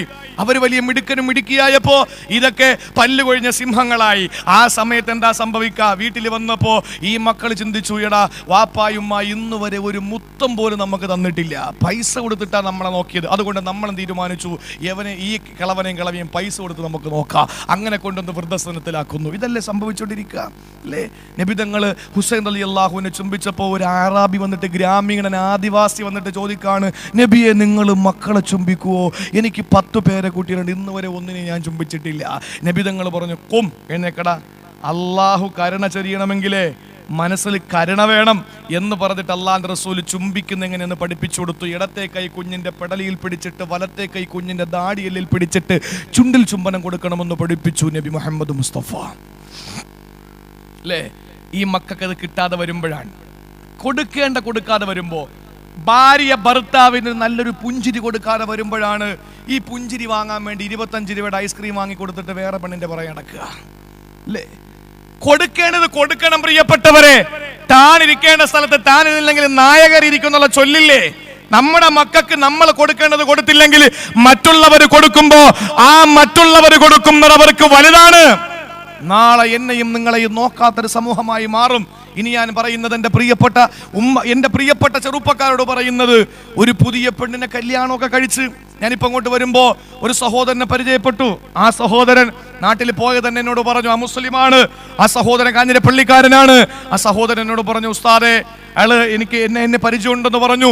അയാൾ പറഞ്ഞു, ഉസ്താദെ ഞാൻ പോയതൊരു പെണ്ണിനെ ആലോചിക്കാനാ, ഒരു പ്രപ്പോസലിന് വേണ്ടിയിട്ടാ. എല്ലാം ഓക്കെ ആയി, ഞാനൊരു 6 മാസം കഴിഞ്ഞ് ഞാൻ പോകും, കല്യാണം കഴിഞ്ഞിട്ടേ വരുള്ളൂ എന്നൊക്കെ പറഞ്ഞു. ശരിയാ, നമ്മളെ കല്യാണം കഴിഞ്ഞ് തിരിച്ചു വരുമ്പോൾ അതുവരെയും എന്തു വാങ്ങിയാലും വീട്ടിൽ നിന്ന് നേരെ ഗൾഫിൽ നിന്ന് നേരെ ചെല്ലുമ്പോ ഉമ്മ പെട്ടി പൊട്ടിക്കാമോ, വാപ്പ പെട്ടി പൊട്ടിക്കാൻ വാപ്പ എന്ന് പറഞ്ഞ് ഉമ്മയാണ് കൂടുതലും. വാപ്പാക്ക് അതൊന്നും ശ്രദ്ധിക്കാനുള്ള സമയമില്ല. വാപ്പാക്ക് ഏതെങ്കിലും കൊണ്ടുപോകുന്ന 35-ന്റെ അല്ലെ എന്തൊക്കെയുണ്ടല്ലോ സിഗരറ്റ്, അത് കൊടുത്ത വാപ്പ പിന്നെ 6 മാസത്തേക്കൊന്നും പറയില്ല, മൂലയിൽ ഇരുന്നോളും. ഉമ്മമാരാണ്, അവർക്കാണ് വിഷമം കൂടുതൽ. ആ ഉമ്മായെ വിളിച്ചിരുത്തി മദ്യത്തിരുത്തിയിട്ട് നമ്മൾ പെട്ടി പൊട്ടിക്കാൻ. അതേസമയം കല്യാണം കഴിഞ്ഞു പോകുമ്പോഴോ ഉമ്മ ഏതെങ്കിലും ഒരു റൂമിലാണ്, പിന്നെ ഭാര്യയുടെ ഒരുമിച്ചിരുന്നാൽ നമ്മൾ പെട്ടി പൊട്ടിക്കുക. ഈ പെട്ടി പൊട്ടിക്കുന്നതിൽ ദീനിൽ വല്ല സ്ഥാനമുണ്ടോ എന്ന് ചോദിച്ചാൽ എൻ്റെ പ്രിയപ്പെട്ട സഹോദരങ്ങളെ, അത് ആദ്യമേ ചിന്തിക്കണമായിരുന്നു. കല്യാണം കഴിയുമ്പോഴല്ല ദീനിന് സ്ഥാനമുള്ളത്, അതിന് മുമ്പേ സ്ഥാനമുണ്ട്. എൻ്റെ പ്രിയപ്പെട്ടവരെ, നമ്മുടെ പ്രിയപ്പെട്ട ഉമ്മമാരെ നമ്മൾ അവഗണിക്കണമെന്ന് അവർക്ക് തോന്നാൻ പാടില്ല. അത് തോന്നിയാൽ അവരതും ഇതും പറയാൻ തുടങ്ങും. അങ്ങനെയാണ് നമ്മൾ അവരെ മർദ്ദിക്കുന്നത്. നമ്മുടെ ഭാര്യയുടെ വാക്ക് കേട്ടിട്ട് നമ്മുടെ പ്രിയപ്പെട്ട ഉമ്മായെ മർദ്ദിക്കുമ്പോ, നമ്മുടെ ഈ ഷൂ കൊണ്ട് നമ്മുടെ പ്രിയപ്പെട്ട ഉമ്മാന്റെ അടിവയറ്റ് ചവിട്ടുമ്പോ, പൊന്നുമോനെ എത്ര വലിയ സൂപ്പർ സ്പെഷ്യാലിറ്റി വന്നാലും, എത്ര വലിയ സർജറികൾ കണ്ടുപിടിച്ചാൽ, മംഗലാപുരത്തെ കസ്തൂർബ മെഡിക്കൽ കോളേജ് എന്ന് പറയുന്ന മണിപ്പാലിലെ കസ്തൂർബ മെഡിക്കൽ കോളേജിന്റെ ശാഖ, മാംഗ്ലൂർ എന്ന് പറയുന്ന മംഗലാപുരത്തെ കർണാടക സ്റ്റേറ്റിൽ 2 ശാഖയുണ്ട്. അതിലൊരു ശാഖയില് കസ്തൂർബ മെഡിക്കൽ കോളേജിലെ നിപുണനായ ഡോക്ടറാണ് ഒരു അപകടത്തിൽ ലിംഗം തെറിച്ചു പോയ ചെറുപ്പക്കാരനെ ലിംഗം തെറിച്ചു പോയപ്പോ അവന്റെ കയ്യിൽ നിന്നൊരു വിരൽ മുറിച്ചെടുത്തിട്ട് ലിംഗം ഉണ്ടാക്കി കൊടുത്തതിന് ഉദ്ധാരണ ശേഷി ഉണ്ടാക്കി കൊടുത്തു. ചരിത്രം ഇന്ന് വലിയ ഉന്നതയിലാണ്, ശാസ്ത്രം ഇന്ന് വലിയ കുതിപ്പിലാണ്. ആ സമയത്തും എൻ്റെ പ്രിയപ്പെട്ടവരെ, ഇസ്ലാമിന്റെ മക്കൾ ഇന്ന് കിതച്ചുകൊണ്ടിരിക്കുന്ന ഒരു കാലഘട്ടത്തിലാണ് എങ്കിൽ ശാസ്ത്രം എത്ര പുരോഗമിച്ചാലും ഉമ്മായെ മറക്കാതിരിക്കാൻ അള്ളാഹു തന്ന ഒരു അടയാളം നമുക്ക് മാറ്റാൻ പറ്റൂല. അടയാളം ഏതാ? ഞാനും നിങ്ങൾ ഉമ്മാന്റെ ഉദരത്തിൽ കിടക്കുമ്പോ നമ്മുടെ പ്രിയപ്പെട്ട ഉമ്മമാര് അവർക്ക് പീരീഡ് ഉണ്ടാവൂല, അവർക്ക് മാസമുറ ഉണ്ടാവൂല. ആ മാസമുറയുടെ ഞരമ്പിനെ അള്ളാഹു ഓട്ടോമാറ്റിക്കായി ഈ കുഞ്ഞിന്റെ പൊക്കിളിലേക്ക് അള്ളാഹു താല ഇറക്കി കൊടുക്കാൻ, ആ പൊക്കിളിലേക്ക് അള്ളാഹു താല ഇറക്കി കൊടുത്ത് ഈ ദുഷിച്ച രക്തമെന്ന് ഖുർആൻ പറഞ്ഞ ആ രക്തം അള്ളാഹു ശുദ്ധീകരിച്ച് ഭക്ഷണമാക്കി ആ കുഞ്ഞിന് കൊടുക്കുന്നു. ഈ കുഞ്ഞിനെ പ്രസവിക്കുമ്പോൾ ആ ഞരമ്പോട് കൂടിയിട്ടാണ് പ്രസവിക്കുക. ഡോക്ടർമാർ കട്ട് ചെയ്യും, ഞരമ്പ് ഉൾവലിയും. അതിനാണ് പൊക്കിൾ കുടി എന്ന് പറയുന്നത്. ഈ ഞരമ്പ് ഉൾവലിഞ്ഞു കഴിഞ്ഞാൽ അടുത്ത മാസം മുതൽ അവർക്ക് രക്തം വരുന്നു. എൻ്റെ പ്രിയപ്പെട്ടവരെ, അള്ളാഹുവിന്റെ തീരുമാനം എത്ര വലുതാണ്. ലോകത്തെ ഏറ്റവും വലിയ പ്രപഞ്ച ശാസ്ത്രജ്ഞൻ നബി മുഹമ്മദ് മുസ്തഫ, ഗൈനക്കോളജിസ്റ്റ് നബി മുഹമ്മദ് മുസ്തഫ, സൈക്യാട്രിസ്റ്റും ന്യൂറോളജിസ്റ്റും യൂറോളജിസ്റ്റും അള്ളാഹുവിന്റെ റസൂലാണെങ്കിൽ നബി തങ്ങൾ പറയുന്നു, എത്ര വലിയ പുരോഗമനം വന്നാലും പൊന്നുമോനെ നിന്റെ ഉമ്മായ മറക്കാതെ മാറ്റാതിരിക്കാൻ നിന്റെ പള്ളയിൽ അല്ലാഹു ഒരു പോറൽ തന്നു, ഒരു സ്ക്രാച്ച് തന്നു, അത് മാറ്റാൻ ഒരുത്തരും കഴിയൂല. എൻ്റെ പ്രിയപ്പെട്ടവരെ, ഉമ്മ നമ്മുടെ തണലാണ്. പള്ളിക്കകത്ത് വന്ന് ഇങ്ങനെ കെട്ടിപ്പിടിക്കുകയാണ്, അള്ളാഹുവിനെ അങ്ങോട്ട് നെഞ്ചിലേക്ക് കയറ്റി പിടിക്കാൻ. വേണ്ട മോനെ, നിസ്കാരത്തിന് വേണ്ടിയുള്ള കൈ നീ അഴിച്ചിട്. നീ അവിടെ ഇരുന്ന് കൈ കക്ഷത്തിന്റെ കളർ കാണുന്നത് വരെ കൈ പൊക്കിയിട്ട് ദുആ ചെയ്യണ്ട. നീ എണീറ്റ് നിന്റെ വൃദ്ധസദനത്തിൽ പോയി ഉമ്മാന്റെ കാൽപ്പാദം പിടിച്ച് അതിനടിയിൽ നോക്കടാ, അവിടെ കാണാൻ നിനക്ക് സ്വർഗം. ഇത് ലോകത്തോട് റസൂലുള്ളാഹി പഠിപ്പിച്ചതല്ലേ? എന്റെ പ്രിയപ്പെട്ടവരെ, ഉമ്മാനെയും ഉപ്പാനെയും നല്ലപോലെ നോക്കുന്ന മക്കൾക്ക് ഷഹീദിന്റെ കൂലിയാ. അതാ ഞാൻ പറഞ്ഞത്, നിങ്ങൾ ഇവിടെ നിന്ന് ഉമ്മാക്ക് എന്തെങ്കിലും വേണമെന്ന് പറയുമ്പോൾ ആരുടെയെങ്കിലും പോകുന്നവന്റെ കയ്യിൽ കൊടുത്തുവിടുന്നു. അങ്ങനെ കൊടുത്തുവിടുമ്പോൾ നിങ്ങൾക്ക് അല്ലാഹു തരുന്നത് ചില്ലറ കാര്യമല്ല, ജിഹാദിന്റെ കൂലിയാണ്. എൻ്റെ പ്രിയപ്പെട്ട സഹോദരങ്ങളെ, അവസാനമായി ഞാൻ പറയുന്നു, രോഗം കൊണ്ട് ബുദ്ധിമുട്ടുന്നവർക്ക്, കഠിനമായ രോഗം കൊണ്ട് ബുദ്ധിമുട്ടുന്നവർക്ക്, എൻ്റെ പ്രിയപ്പെട്ടവരെ, ഒരു ദുആ കൂടെ ഞാൻ പറയാണ്. ആ ദുആ ഏത് രോഗം വന്നാലും ഇൻഷാ അല്ലാഹ് ഈ പറയുന്ന ദുആ കൂടെ നമ്മൾ ചൊല്ലിക്കോളിൻ. ആ രോഗത്തിലും മരിച്ചു കഴിഞ്ഞാൽ അവന് ഷഹീദിന്റെ കൂലിയാ. രോഗം അവന് അല്ലാഹു ശിവ കൊടുത്താലോ, നബി തങ്ങൾ പറയുന്നു അവന് പാപമില്ലാത്തവനാണ്. ഏതാണ് നബി തങ്ങൾ പറഞ്ഞ ദുആ എന്നറിയോ? സഹാബത്തിന് നിലത്തിരുത്തിയിട്ടല്ലാണ്ട് റസൂൽ പ്രസംഗിക്കുകയാണ്, സഹാബത്തെ, ആരെങ്കിലും രോഗിയാകുന്ന സമയത്ത് യൂനുസ് നബി 3 ഇരുളിന്റെ ഉള്ളിൽ കിടന്ന് പറഞ്ഞ ദുആ ഓതിയാൽ, 1 രാത്രിയുടെ ഇരുള്, 2 സമുദ്രത്തിന്റെ ഉള്ളറയാകുന്ന ഇരുള്, 3-മത്തെ മത്സ്യത്തിന്റെ ഉദരമാകുന്ന ഇരുള്, ഈ 3 ഇരുളിന്റെ ഉള്ളിൽ കിടന്നുകൊണ്ട് നാദാ ഫിൽ ഉലുമാ, അല്ലാഹുവിന്റെ പ്രവാചകൻ യൂനുസ് നബി ദുആരുന്നു, ലാ ഇലാഹ ഇല്ലാ അന്ത സുബ്ഹാനക ഇന്നി കുന്തു മിനല്ലാലിമീൻ. ഈ ദുആരെങ്കിലും 40 വട്ടം പറഞ്ഞാൽ, ശ്രദ്ധിക്കണേ ചെറുപ്പക്കാരാ, ശ്രദ്ധിക്കണേ പ്രിയപ്പെട്ട ഉമ്മമാരെ, ഒരു പനി വരുന്ന സമയത്തോ ഒരു തലവേദന വരുന്ന സമയത്തോ ആരെങ്കിലും 40 പ്രാവശ്യം ഇത് പറഞ്ഞു കഴിഞ്ഞാൽ, ആ രോഗത്തിൽ വെച്ച് നിങ്ങൾ അങ്ങ് മരിച്ചു പോയാ നിങ്ങൾക്ക് ഷഹീദിന്റെ കൂലിയാണെന്ന് മുഖ്ബിറേ സാദിഖ് നബിയുൽ ഹറമൈനി മുഹമ്മദ് മുസ്തഫ. ഇനി നിങ്ങളുടെ രോഗം അല്ലാഹു മാറ്റി തന്നു കഴിഞ്ഞാ നിങ്ങൾ ആരോഗ്യത്തോടെ എഴുന്നേൽക്കുമ്പോ ഒരു പാപം പോലും ഇല്ലാത്തവനായി പുറത്തു വരുമെന്ന് ലോകത്തിന്റെ നായകൻ നബി മുഹമ്മദ് മുസ്തഫ. രോഗം വരണം മുസ്ലിമേ, രോഗം വരുമ്പോ അല്ലാഹുവിനെ തെറി വിളിക്കലല്ല മുസ്ലിമേ, രോഗമില്ലാത്തവന് മുസ്ലിമാണോ? അല്ല. എത്രത്തോളം എന്നറിയോ? നബി തങ്ങൾ പനിയുടെ മഹത്വം പറഞ്ഞപ്പോ അല്ലാഹുവിന്റെ റസൂലിനോട് ഒരു സഹാബി ചോദിക്കുകയാണ്, മൽഹുമ്മാ മൽഹുമ്മാ യാ ഹബീബല്ലാഹ്, എന്താണ് പനി നബിയെ? നബി പറഞ്ഞു, കും ലസ്ത മിന്നാ, എണീക്കടാ, നീ എണ്ണിപ്പെട്ടവനല്ല. ഞങ്ങളെ ഊമിപ്പെടണമെങ്കിൽ പരീക്ഷണം വേണം, ബുദ്ധിമുട്ട് വേണം, അല്പ പ്രതിസന്ധി വേണം. ഭർത്താവിനെ അനുസരിക്കുന്നതിലൂടെയാണ് സ്വർഗമെന്ന് മനസ്സിലാക്കിയ ഒരു പെങ്ങളുണ്ടായിരുന്നു മദീനത്ത്. ആ പ്രിയപ്പെട്ട സഹോദരി തൻ്റെ പ്രിയപ്പെട്ട ഭർത്താവ് ജോലി കഴിഞ്ഞിട്ട് മദീനത്തെ പള്ളിയിൽ റസൂലുള്ളാഹിന്റെ ഇൽമിന്റെ മജ്ലിസിൽ പോയി അവിടെ ഇരുന്ന് പഠിച്ചിട്ടാണ് വൈകുന്നേരം രാത്രി വളരെ വൈകിട്ടാണ് വീട്ടിൽ വരിക. എന്നിട്ട് എല്ലാ കാര്യങ്ങളും പഠിപ്പിച്ചു കൊടുക്കും. ഒരു ദിവസം ഭർത്താവ് ഓടി വന്നിട്ട് പറഞ്ഞു, പെണ്ണെ അല്പം വെള്ളം പെട്ടെന്ന് കൊണ്ടുവരാൻ പറഞ്ഞു, ദാഹമുണ്ടെന്ന് പറഞ്ഞു. അവൾ അടുക്കളയിൽ പോയി വെള്ളം എടുത്ത് വന്നപ്പോഴേക്കും ഭർത്താവ് ഉറങ്ങിപ്പോയി. എവള് ചിന്തിച്ചു, എൻ്റെ ഭർത്താവിനെ ഉണർത്തിയിട്ട് വെള്ളം കൊടുക്കണോ? അതല്ല, ഭർത്താവ് ഉണരുന്നതുവരെ വെള്ളം പാത്രവും പിടിച്ചുവിടെ നിൽക്കണോ? നമ്മുടെ ഭാര്യമാർ അങ്ങനെ ഉണ്ടാവോ? വെള്ളം എടുത്തോണ്ട് വാടിയെന്ന് പറഞ്ഞു. അടുക്കളയിൽ പോയി വെള്ളം എടുത്തോണ്ട് വരുമ്പോൾ നമ്മളങ്ങനെ ഉറങ്ങിപ്പോയാൽ മയ്യത്ത് അടക്കിയിട്ട് മീസാങ്കലും നാട്ടിയിട്ട് വെള്ളം ഒഴിക്കും പോലെ കാല് മുതൽ തലവരെ ഒരൊറ്റ ഒഴിപ്പാ അല്ലേ? വെള്ളം ചോദിച്ചിട്ട് കിടന്ന് ഉറങ്ങുക എന്ന് പറഞ്ഞിട്ട് ഈ സഹോദരി വന്നിട്ട് ചിന്തിക്കാണ്, ഞാൻ ഉണർത്തിയിട്ട് വെള്ളം കൊടുക്കണോ? വേണ്ട, ഉറക്കത്തിൽ എൻ്റെ ഭർത്താവ് ദാഹം അറിയൂല, എപ്പോ ഉണരും അപ്പോഴും വെള്ളം കൊടുക്കാം. വെള്ളപാത്രം പിടിച്ചുകൊണ്ട് ഇരുന്നില്ല, കിടക്കണമെന്ന് തോന്നും. അതുകൊണ്ട് വെള്ളപാത്രം പിടിച്ച് പാതിരാത്രി മുഴുവനും അവിടെ നിന്നു. പാവപ്പെട്ട സഹാബി കിടന്നുറങ്ങാൻ. അബ്ദുല്ലാഹി ഇബ്നു മക്തൂം റളിയല്ലാഹു അൻഹുവിന്റെ ബാങ്ക് കേട്ടപ്പോൾ, തഹജ്ജുദിന്റെ ബാങ്ക് കേട്ടപ്പോൾ ഞെട്ടി ഉണർന്നു. നോക്കുമ്പോൾ ഭാര്യ വെള്ളപാത്രം പിടിച്ചുകൊണ്ട് മുമ്പിൽ നിൽക്കാൻ. ഭർത്താവ് പറഞ്ഞു, എന്താടി കാണുന്നേ? നീ എന്തിനാ നിൽക്കുന്നേ? നിങ്ങൾ വെള്ളം ചോദിച്ചില്ലേ, അതിന് നിങ്ങൾ ഉറങ്ങിപ്പോയി, ഉണർത്താൻ പാടില്ലല്ലോ. ഉറങ്ങുന്നവൻ്റെ അടുത്തിരുന്ന് ഖുർആൻ പോലും ഓതിക്കൂടെന്നല്ലേ നബി പഠിപ്പിച്ചത് ഉറക്കെ, അതുകൊണ്ട് ഞാൻ ഉണർത്തിയിരുന്നില്ല. നിങ്ങൾ എപ്പോൾ എണീക്കുമ്പോൾ വെള്ളം തരാൻ വേണ്ടി ഞാൻ നിൽക്കാണ്. ഓ, എത്ര സുന്ദരി, എത്ര ദീനി, എത്ര ഭർത്താവിനെ സ്നേഹിക്കുന്ന പെണ്ണാണ് നീ. എന്തെങ്കിലും ഒരു സമ്മാനം നിനക്ക് തരണം, എൻ്റെ ആഗ്രഹമാണ്. ഭാര്യ പറഞ്ഞു, ഒന്നും വേണ്ട, ഞാനൊരു കടമയല്ലേ നിർവഹിച്ചുള്ളൂ, പോരാ, എനിക്ക് എന്തെങ്കിലും നിങ്ങൾക്ക് തരണമെന്ന് ആഗ്രഹമുണ്ട്. എനിക്ക് എന്തെങ്കിലും നിനക്ക് തരണം. ആ സമയത്ത് ഭാര്യ പറഞ്ഞു, എനിക്കൊന്നും വേണ്ട, പറ്റൂല, നീ എന്തെങ്കിലും ചോദിച്ചോ. അവൻ ഭാര്യ ചോദിച്ചു, ഞാൻ ചോദിച്ചു, എന്ത് ചോദിച്ചാലും തരുമോ നിങ്ങൾ? അത് എന്ത് ചോദിച്ചാലും തരാം. ഞാൻ ചോദിക്കുന്ന എന്തായാലും നിങ്ങൾ തരണം. അതെ തരാം. എന്നാ എന്നെ 3 ത്വലാഖും ചൊല്ലിത്തരണം, പറ്റുമെന്ന് ചോദിച്ചു. പാവപ്പെട്ട സഹാബി പറഞ്ഞു എന്നെ കൊണ്ടത് പറ്റൂല. ആ സമയത്ത് പെണ്ണ് പറഞ്ഞു ത്വലാഖ് വേണം. നിങ്ങൾ മുനാഫിക്കാകാൻ പാടില്ല, സഹാബിയല്ലേ. എന്ത് ചോദിച്ചാലും തരാമെന്ന് പറഞ്ഞിട്ട് എന്റെ ആദ്യത്തെ ചോദ്യത്തിന് മറുപടി തരുന്നില്ലയോ? എനിക്ക് 3 ത്വലാഖ് വേണം. പറഞ്ഞു പറ്റൂല, പറ്റില്ല, എനിക്ക് വേണം. രണ്ടുപേരും വാശിയായി. അവസാന തീരുമാനം മുസ്തഫായ നബി തങ്ങൾ എടുക്കട്ടെ. നേരം പരപരാ വെളുക്കുന്നു. സുബഹിന്റെ ബാങ്ക് കേൾക്കാൻ അല്പസമയം ബാക്കിയുള്ളൂ. ബിലാൽ മുഅദ്ദിൻ റളിയല്ലാഹുവിന്റെ ബാങ്ക് കേൾക്കുമ്പോഴാണ് സുബഹിന്റെ സമയമാവുക. ആ സമയത്ത് എൻ്റെ പ്രിയപ്പെട്ടവരെ, ഭർത്താവ് മുമ്പ് നടക്കുന്നു, ഭാര്യ പിന്നാലെ നടക്കുന്നു. തീരുമാനം ഭർത്താവ് ചോദിക്കുന്നു, തിരിഞ്ഞിരിഞ്ഞ് ചോദിക്കുന്നു, എടി നിന്റെ തീരുമാനത്തിൽ മാറ്റമുണ്ടോ? എനിക്ക് ഒരു മാറ്റമില്ല, എനിക്ക് 3 ത്വലാഖും വേണം. ചുരുക്കി പറഞ്ഞ മദീനത്തെ പള്ളിയിലെത്താൻ ഏതാനും ചുവടുകൾ വെച്ചാൽ മദീനത്തെ പള്ളിയിലെത്തും. ആ സമയത്ത് ഭർത്താവ് വെപ്രാളത്തിൽ ഓടാനൊരുങ്ങിയപ്പോൾ കല്ലിൽ തട്ടിയിട്ട് മറിഞ്ഞങ്ങ് വീണു നിലത്ത്.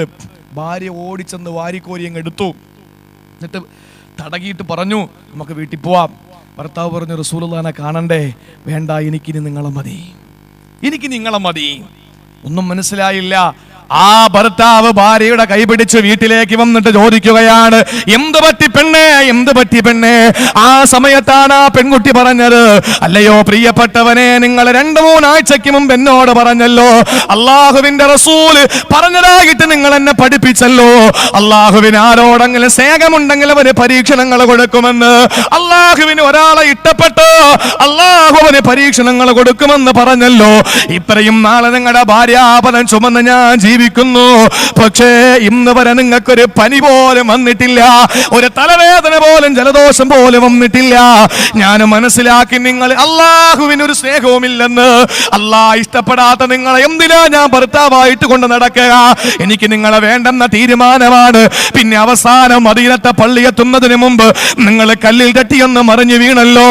അള്ളാഹുവിന്റെ റസൂൽ പറഞ്ഞൊരു വിശ്വാസിയുടെ കാൽപാദത്തിന്റെ കീഴിൽ ഒരു മുള്ളു കൊള്ളുന്നത് പോലെ അവന്റെ പാപം പൊറുക്കുന്നതിന് കാരണമെന്നല്ലേ? ഒരു ചെറിയ കല്ലിൽ തട്ടി മറിഞ്ഞു വീണപ്പോൾ അള്ളാഹ്ക്ക് നിങ്ങളോട് ചെറിയ സ്നേഹമുണ്ടെന്ന് എനിക്ക് മനസ്സിലാക്കാൻ കഴിഞ്ഞു. എനിക്ക് നിങ്ങൾ മതി എന്ന് പറഞ്ഞ ഭർത്താവിന്റെ കൈ പിടിച്ചു ഭാര്യ വീട്ടിൽ വന്നെങ്കിൽ, പ്രിയപ്പെട്ട സഹോദരങ്ങളെ, എന്റെ ശബ്ദം ജപിക്കുന്ന സഹോദരിമാരെ, രോഗമല്ല തരുമ്പോൾ അത് പടച്ചോന് ദേഷ്യമുണ്ടെന്ന് മനസ്സിലാക്കണ്ട.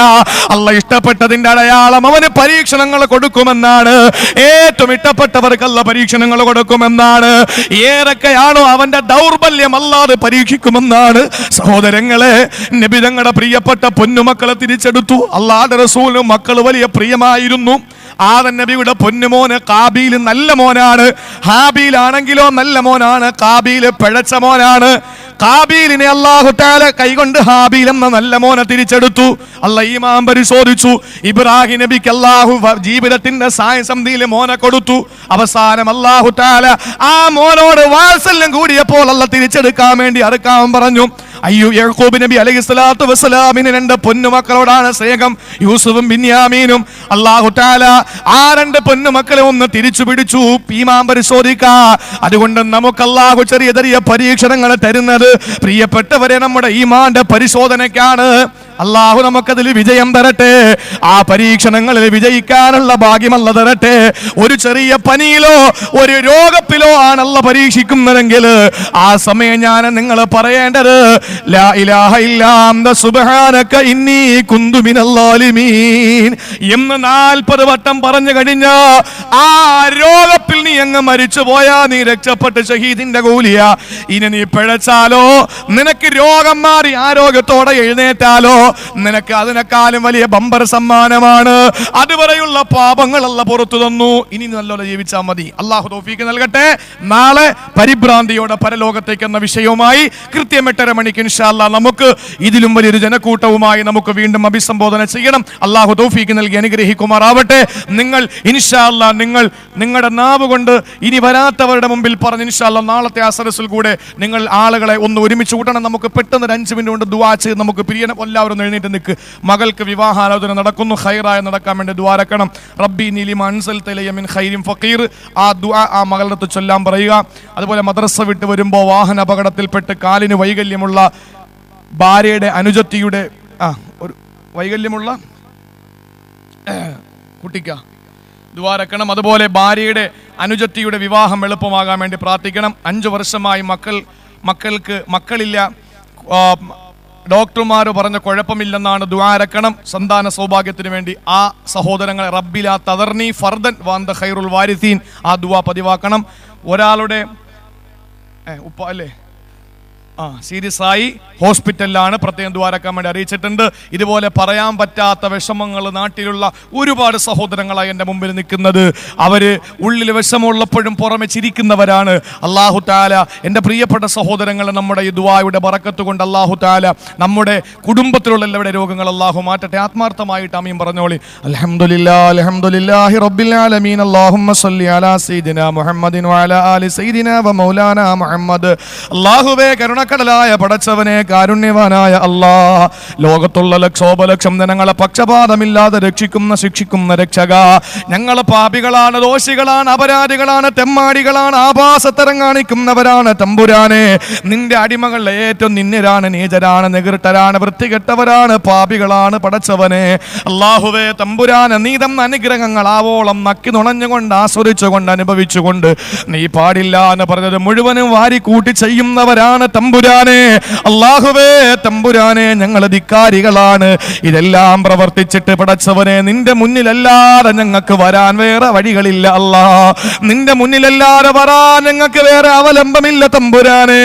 അല്ലാഹുവേ, നീ ചോദിക്കുന്നത് ഇഷ്ടപ്പെടുന്നവനാണ്, കൊടുക്കാൻ ആഗ്രഹമുള്ളവനാണ്. അല്ലാഹുവേ, നിന്റെ ദേഷ്യത്തെക്കാൾ, കോപത്തെക്കാൾ, ക്രോധത്തെക്കാൾ ഇഷ്ടമാണ്, സ്നേഹമാണ്, കരുണയാണ് വലുത്. അല്ലാഹുവേ, ഞങ്ങൾ പാപികളാണ്, ദോഷികളാണ്, ഞങ്ങൾക്ക് പുറത്തു തരണേ അല്ലാ.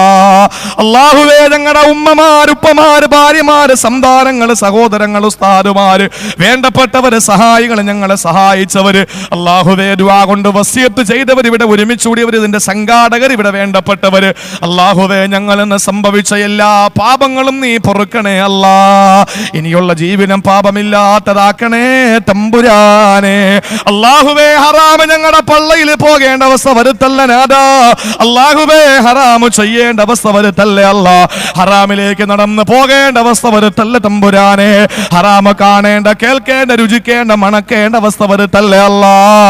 അല്ലാഹുവേ പടച്ചവൻ, ഇതൊക്കെ ചെയ്തതിന്റെ പേരിൽ ഞങ്ങളുടെ ആത്മാവ് ശരീരത്തോട് വിട പറയുന്നതിന് മുമ്പ് ഞങ്ങളുടെ ശരീരത്തിന്റെ ചലനശേഷി നഷ്ടപ്പെടുത്തല്ലേ തമ്പുരാനെ. അല്ലാഹുവേ, ഞങ്ങളുടെ കുടുംബത്തിൽ നിന്ന് മൺമറഞ്ഞവർക്ക് പുറത്തു കൊടുക്കണേ റഹ്മാനെ. അവരുടെ ഖബറിന്റെ ഉള്ളറകളിൽ ഖബറിന്റെ ഉള്ളറകളിൽ റഹ്മത്തിന്റെ നോട്ടം നീ നോക്കണേ അല്ലാ. അതിൽ ഞങ്ങളുടെ വാപ്പമാരുണ്ടല്ലാ, ഞങ്ങളുടെ ഉമ്മമാരുണ്ട് പടച്ചവരെ, ഞങ്ങളുടെ ഉസ്താദുമാരുണ്ട്, ചിലരുടെ ഭാര്യമാരുണ്ട്, ചിലരുടെ ഭർത്താക്കന്മാരുണ്ട്, ചിലരുടെ പൊന്നുമക്കളുണ്ട്, ചിലരുടെ കൂടപ്പറപ്പുകളുണ്ടല്ലാ.